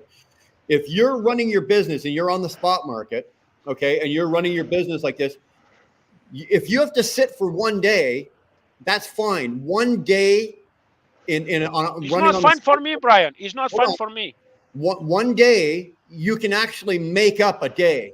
But if you have to say you sit for 2 days or 3 days waiting for that load, you will never make those days up. You're gonna take the full month to consider recuperate that a 2 loss. days. Right? Well, no, with Jeff, and Jeff is right. Jeff's saying the same thing that me and Umberto are saying. Yep. Jeff does it a different. He explains it a different way. He explains it a very different way. A lot of people get it twisted about how Jeff explains it, because what Jeff talks about a lot, and I'm pretty sure, I don't know if he talked about it earlier, but he talks about a cost per day, right? Exactly. I have that too. Yeah, I have yep, and, my cost per day. Yep, and that's what Jeff tries to break down, and he's saying the same thing like with me and Umberto. Like for instance, that comes with experience. Once again, what he's saying, it comes with experience, and Jeff tries to explain it to the new guys and to people that don't understand. Where like me and Umberto, we already know what our cost per day is, just like you do, Brian. I do Stewart a does cost and per Doty does. week is what I do. And you could further break that down, Doty, to a cost per day. And Yeah, it's but then I but we start to stress out about too much of the It's money well, it's stuff. That's what I was talking but about earlier. well, yeah. Well, I mean, hey, it's part of the business, and it's not really anything different to stress out. It's just the fact that we know what that cost per day is, and we just go Yeah, ahead and yeah, in the back of your preemptively, head, you know. yeah, we preemptively make that decision. I'm not going to waste that day. I'm going to go ahead and get in position, boom, and recoup it. And like, And Jeff is right. Jeff's right. The biggest thing is for me, it's the time. Okay, I know what my cost per day is, but now what's the value of my time? I'm It's not going between the to, cost and the yeah, time. It's I'm both not together. gonna, I'm not gonna waste my time trying to base a decision on a market that I know won't change in a Exactly. 24-hour period. And don't So, remember, and don't forget one thing. You have your cost per day in 24 days because that's what we run every month, basically yep, 24 days a month. So if you don't want to run one day in that week, so your cost per day goes up yep, because you just run 4 days. Let's say you run 4 days, but you're counting for 5.5 days a week. So you correct. if you run only 4 days, so you have to put 1.5 day divide by that 4 days. That's what I do. And I know this Yep, week, instead to be $400, I have to make it $500 on a Right. cost per day. yep, That's what I do. But And what yes, he's saying is you can recover one day. you can. yeah, Try yeah. recovering or try recovering 4 days. You can't recover Correct. 4 days. this is Four the days, no. way I do it. This is You the can way I recover do it. one. Not I a look at problem. it for the whole week, right? And in that 1 week, I got a day and a half off, right? Okay, I could take that day and a half of that time off anytime I want. So, like the beginning of the week, come Monday, I'm rolling and rolling and rolling. And if I work the whole entire week, that's a big plus. If I work, you know, and I get that day and a half, like say Wednesday, I get a day off, I got to sit and wait. Okay, I'm going to take Thursday all the way to Sunday, and I know I only have half a day off, and that's why I don't micro everything, but it's in the back of my head. Okay, I'm going to work. I'm going to run the weekend, and I know I only have half a day to take off for myself. That's how I do it, Right. But like I said, it doesn't work for everybody. No. No. No. I think Well, for me, it's a matter of that's understanding both sides, right? So look, if you plan on working 20 days a month, right? What does that allow you to do? Okay, that gives you a certain amount of days if you have breakdowns or days off.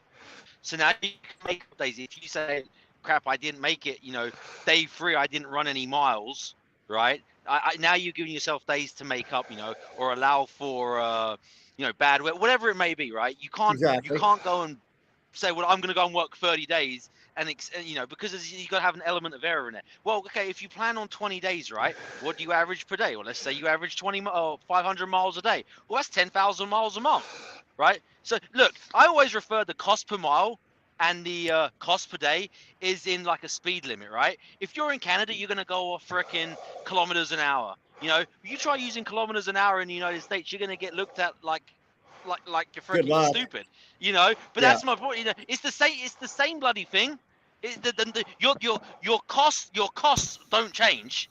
no. It's everything is the same. It's just how you're Yes. computing it and how you explain it. Correct. It's the same. You're correct. Your profit margins aren't going to change if you do exactly the same, everything the same, but one person's done it cost per day, one done it cost per mile. You're going to come up with the same fucking result at the end. I mean, Yep, and it's a redundant argument in my opinion because you have to look at the bigger. Instead of cost per day and cost per mile, how about let's just look at profitability? Where do we need to be at? What are our costs? What do we need to be X profit margin? But I can agree with understand that. I agree 100% with you, and that's why for me, speaking solely for me, time is the deciding factor. Okay. For me also. Yeah. I agree with that. But to go back to what Stuart was just saying, how do you know what that is, what that line is for your profitability if you don't have all of those numbers already pre-calculated on a daily basis to know that today, I love that. Today I need, for and again, I'm just I'm making these numbers up. They're figuratively, but if you're like between your fixed costs and your your variables, if you combine the two of those on a daily basis, and let's say that number is, I'll just use $400. If that number is $400 and you don't know what that number is, how are you able to fucking calculate on whatever your time is? Here's the thing though, right? It doesn't matter on the day or whatever, right? I mean, it doesn't matter because you're limited to how much we can drive a day. We're limited. Yeah. So we're always fighting. What we are. I mean, unless you're doing like ag exempt or some crazy bullshit, or you're a team. We're limited to how much we are regulated. We can only work a 70-hour week, and then once them 70 hours are gone, we have to take a reset. So that is our limiting. Out of all of that, that's our limiting factor. Of course, but that to me is just a clock. Well, hold on. But he just racing that clock. Right. So right there, once again, right there, you prove mine and Berto's, you validated our point, time. Okay. You can't get time back. I agree, and I agree with you. I'm not don't get me wrong, Spectre. I'm not disagreeing with anything. I'm just playing devil's advocate here, throwing this in here. Yeah, time. Okay. You can't. What's the value on your time? The two important things over here is only two: time and manage your costs. That's it. That's my point of view. That's what I do. Time and my costs. I know how much my payments on the truck. I'm talking about now, like let's say just only the monthly payments or divide by the week. So I know my insurance, my fees, my truck payment, now trailer payment is let's say $500. Let's say no, it's not, but let's say 500, but a day. And then I can run 660 miles a day. What I do it is I know my truck does 9 miles per gallon, but I do it at 7.5. That's what I do. 7.5. I don't do 9. You build in a margin of error. Yeah, I'm building the margin of error for my favor because I know my truck do not do 7.5. So, but this way, I have extra in my favor. So I know, let's say a day I can run $500 a day. If I'm gonna make $2,000 in one day, that's fucking beautiful. Yes. Yep. Yeah. But I'm not gonna sit. What 1, 2, 3 days for a load. No, I'm not doing that. Okay. And the reason I'm really big on time, just to throw it out there too, and people are going to argue with this too, is if you're unladen, unladen meaning empty, you're not under dispatch or anything like that, you're not wasting your clock or your time by moving. You may only need to move 200 miles. You may only need to move 100 miles. You may need to move 300 miles. Yeah. I'm not going to waste my time. I'm going to throw my truck into PC and move. My wheels will not stop. It just won't. At a minimum, I will give myself the opportunity to find what I call, quote unquote, a profit protection load to move where I want to go. But if I don't find that, I'm gone and I'm not wasting my time. I think that's where kind of like the same thing I call as a customer database, because I have, I'm contracted to a company and they do all my stuff, but I've learned that I have, when I was hauling for the big windmills, you know what I'm talking about? Yeah, yep. Turbines. Big turbines. There were the big, huge motors that go in them. Yeah, I've moved those. Yeah. And see, I was getting those, and I made good with the guy who's loading me. He taught me how to load and everything, how to chain and everything. And he kept me on. And I myself, aside from, the company I'm contracted to, I created that company database through myself, like what, you were saying about, the security load and stuff. So when I was in El Paso, if now I was looking for a load to get out of El Paso, I personally would call him up. I tell him, hey, you need a driver going anywhere? And he'd say yes. And then I'd call my dispatcher and, and then we'd work it out like that. Rather than going through my dispatcher and coming through me, I would go through the customer. And that's one thing that I learned about how bad do you want it? You know That's what I just mean? straight. And it kept me rolling. That's just straight networking. That's what that's called. It doesn't. Yeah. You apply that to just about any business, whether you're in sales, car Yeah. sales, or trucking. Yeah. Doesn't matter. It's called networking, right? I Many have a direct time, Well, shippers. I many call a it time I've gone around my good customer dispatcher. relations. Many a time I've gone around my dispatcher to find, to because there's something that I know that maybe that they don't. And it's like, okay, I'm going to set this up on the side, and then you two work out the details. But I'm going to do this because I've got the contact, I've networked, I've got a book in my truck of customers and clients that my company doesn't generally deal with. That if you're in a real bad pinch, I can go through this book and go, okay, where am I? I'm sitting here. Well, okay, let's get out the map. Okay, well, 210 miles from here is this. So I'll make that phone call. And that's just, over enough time of being out here. You got to. You're networking. It's all you're doing. Yeah, you got to. You know what? Yeah. I have a load already That's kind of booked like for what the Spectre 20. was talking about, right? Is that what you're talking about, Spectre? Yeah, exactly. I don't.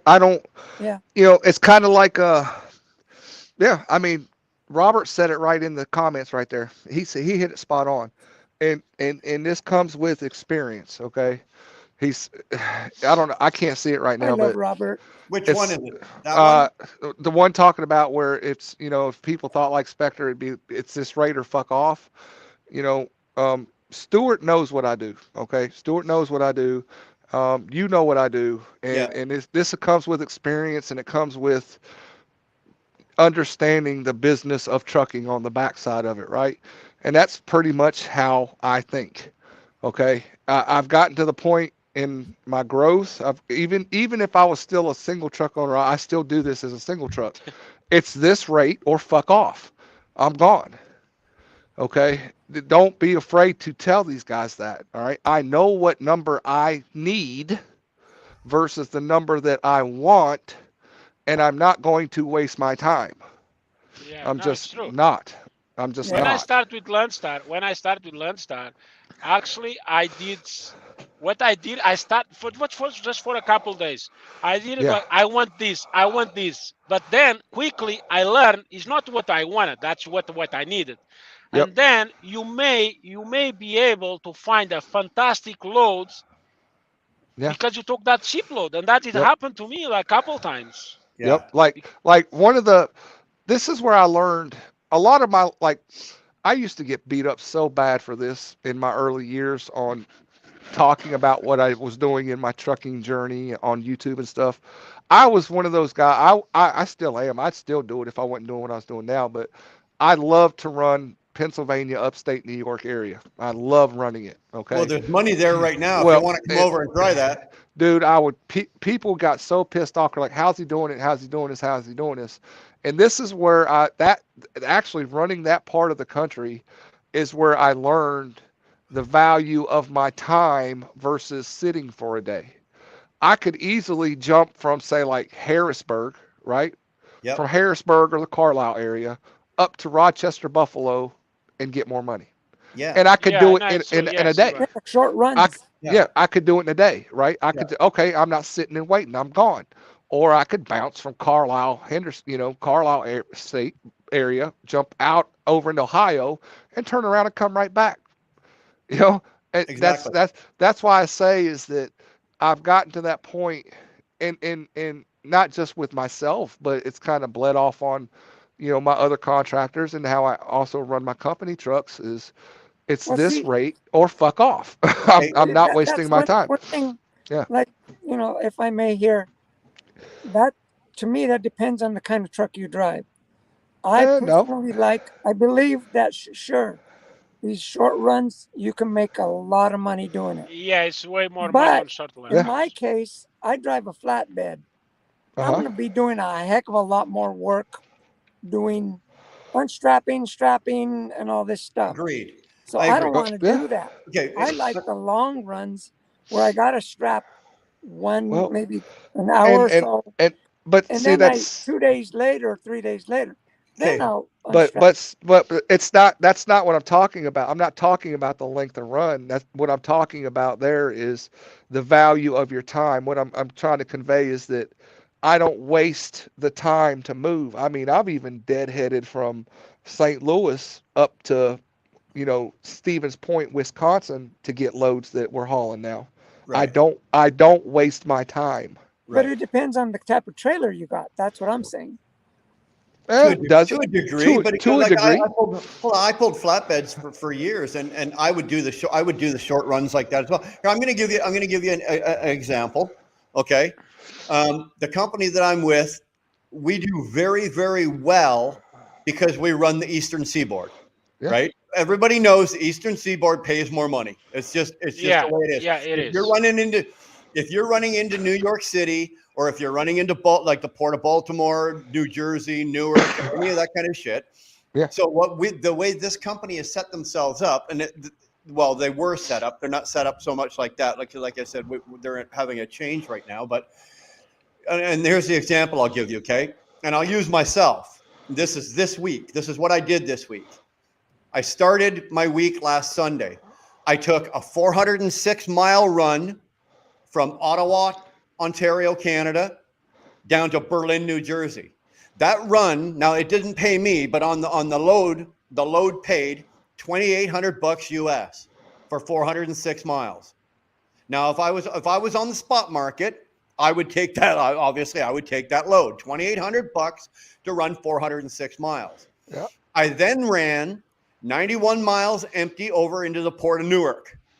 Right, I loaded a load of copper, 6 skids of copper, weighs 44,000 pounds.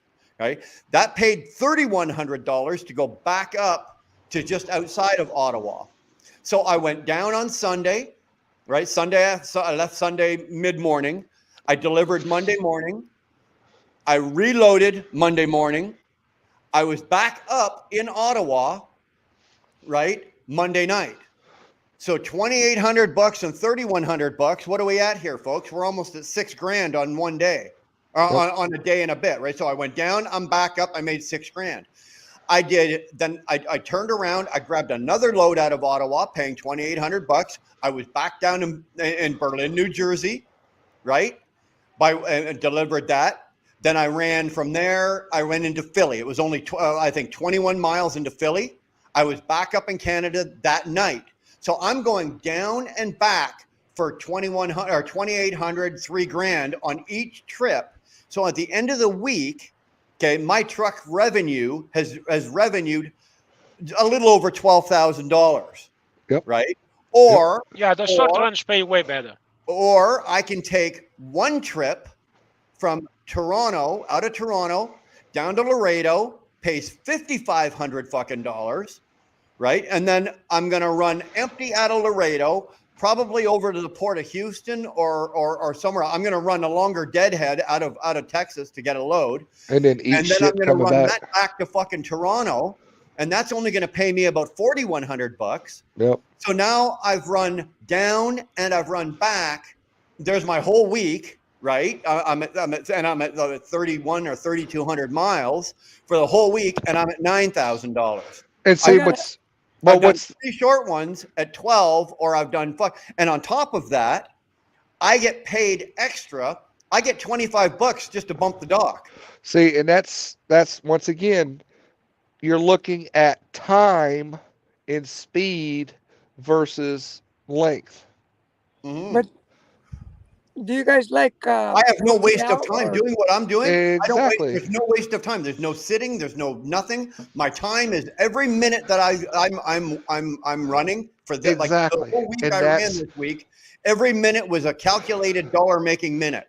That is the biggest thing that is the biggest thing since 2017 until now. Right. Especially, dude, I'm gonna tell you right now.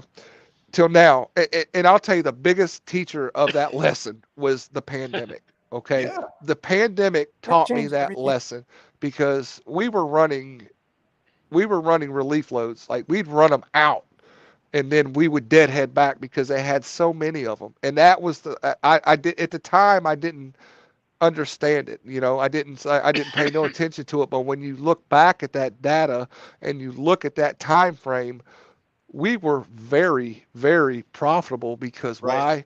We weren't wasting our time. No Yeah, minute, no I didn't minutes even wasted. feel the pandemic. I was just Yeah, driving. Yeah. Yeah, me exactly. Everybody's too. I sick, was and driving like I'm crazy. working. I'm Yeah, rolling. yeah. We were just running relief, Yeah. and it's We you know the biggest one it's for me. The biggest one for me was when and I was running the spot market back then. yeah, And that was when Katrina hit, right? When yep, Katrina hit, and the whole Gulf down there got wiped out down there. yeah, We were running water, believe it or not. We were running water, and I was doing flatbed at the time, yep, and we were running water and construction materials out of yep, Canada yep, down there. And there was no log books, right? Log books got thrown out the window. It was as much as you can run, as fast as you can run it. Time didn't matter. And that was one of the biggest lessons in life right there yep, for You know me, what I exactly. was just running doing that. for the whole COVID thing? I was running mostly steel, believe Yeah, it or not. Yeah. It's yeah, because the steel businesses, a lot of them were getting sick, and there was barely any people working in manufacturers. And I was there to pick up a load.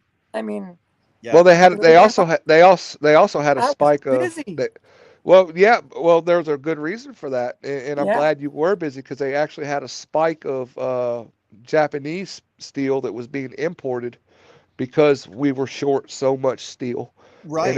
it was good for us. It was really good for us. It was. Um, Well, yeah, the steel yeah, was subpar. yeah, We had the problem in Canada because when Trump came in, he put that big import tax on all the Chinese steel. Remember yep, that? yep, yeah. So the way the Chinese got around that is they shipped it into Canada, and then they yep, trucked. We trucked it down, and yep, dude, we were making money fucking hand over fist on that. yep.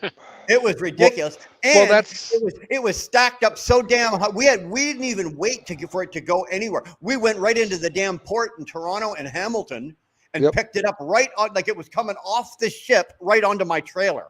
Well, That's like that's talk about time management, man. You didn't do nothing. well, that's what a lot of people don't understand is it was everybody's like, well, everything we was getting was still coming from China, but the way China got around it was they shipped it to other countries, and then it came to us from other countries. Like the Exactly. Japanese steel, it would come through Canada, Mexico, or it would get boated in from a different country, and that's why our imports took off, and which was, I'm not going to say it wasn't bad, it was actually really good for us, but now with this new administration, they're circumventing it again, and they're like, oh no, you're going to pay the cost, Yeah. everything's going to level out. But at the end of the day, still, like in this industry,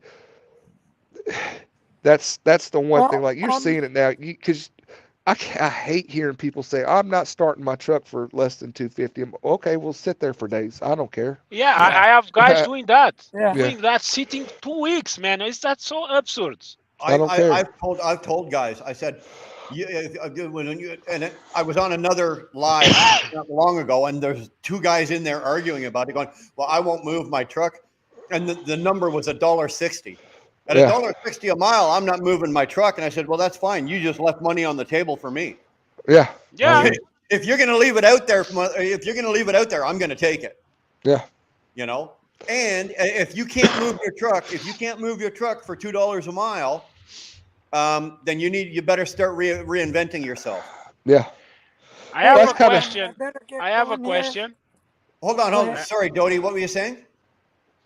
Go ahead. Oh, okay, No, Question. no, sorry. Dodie, go ahead.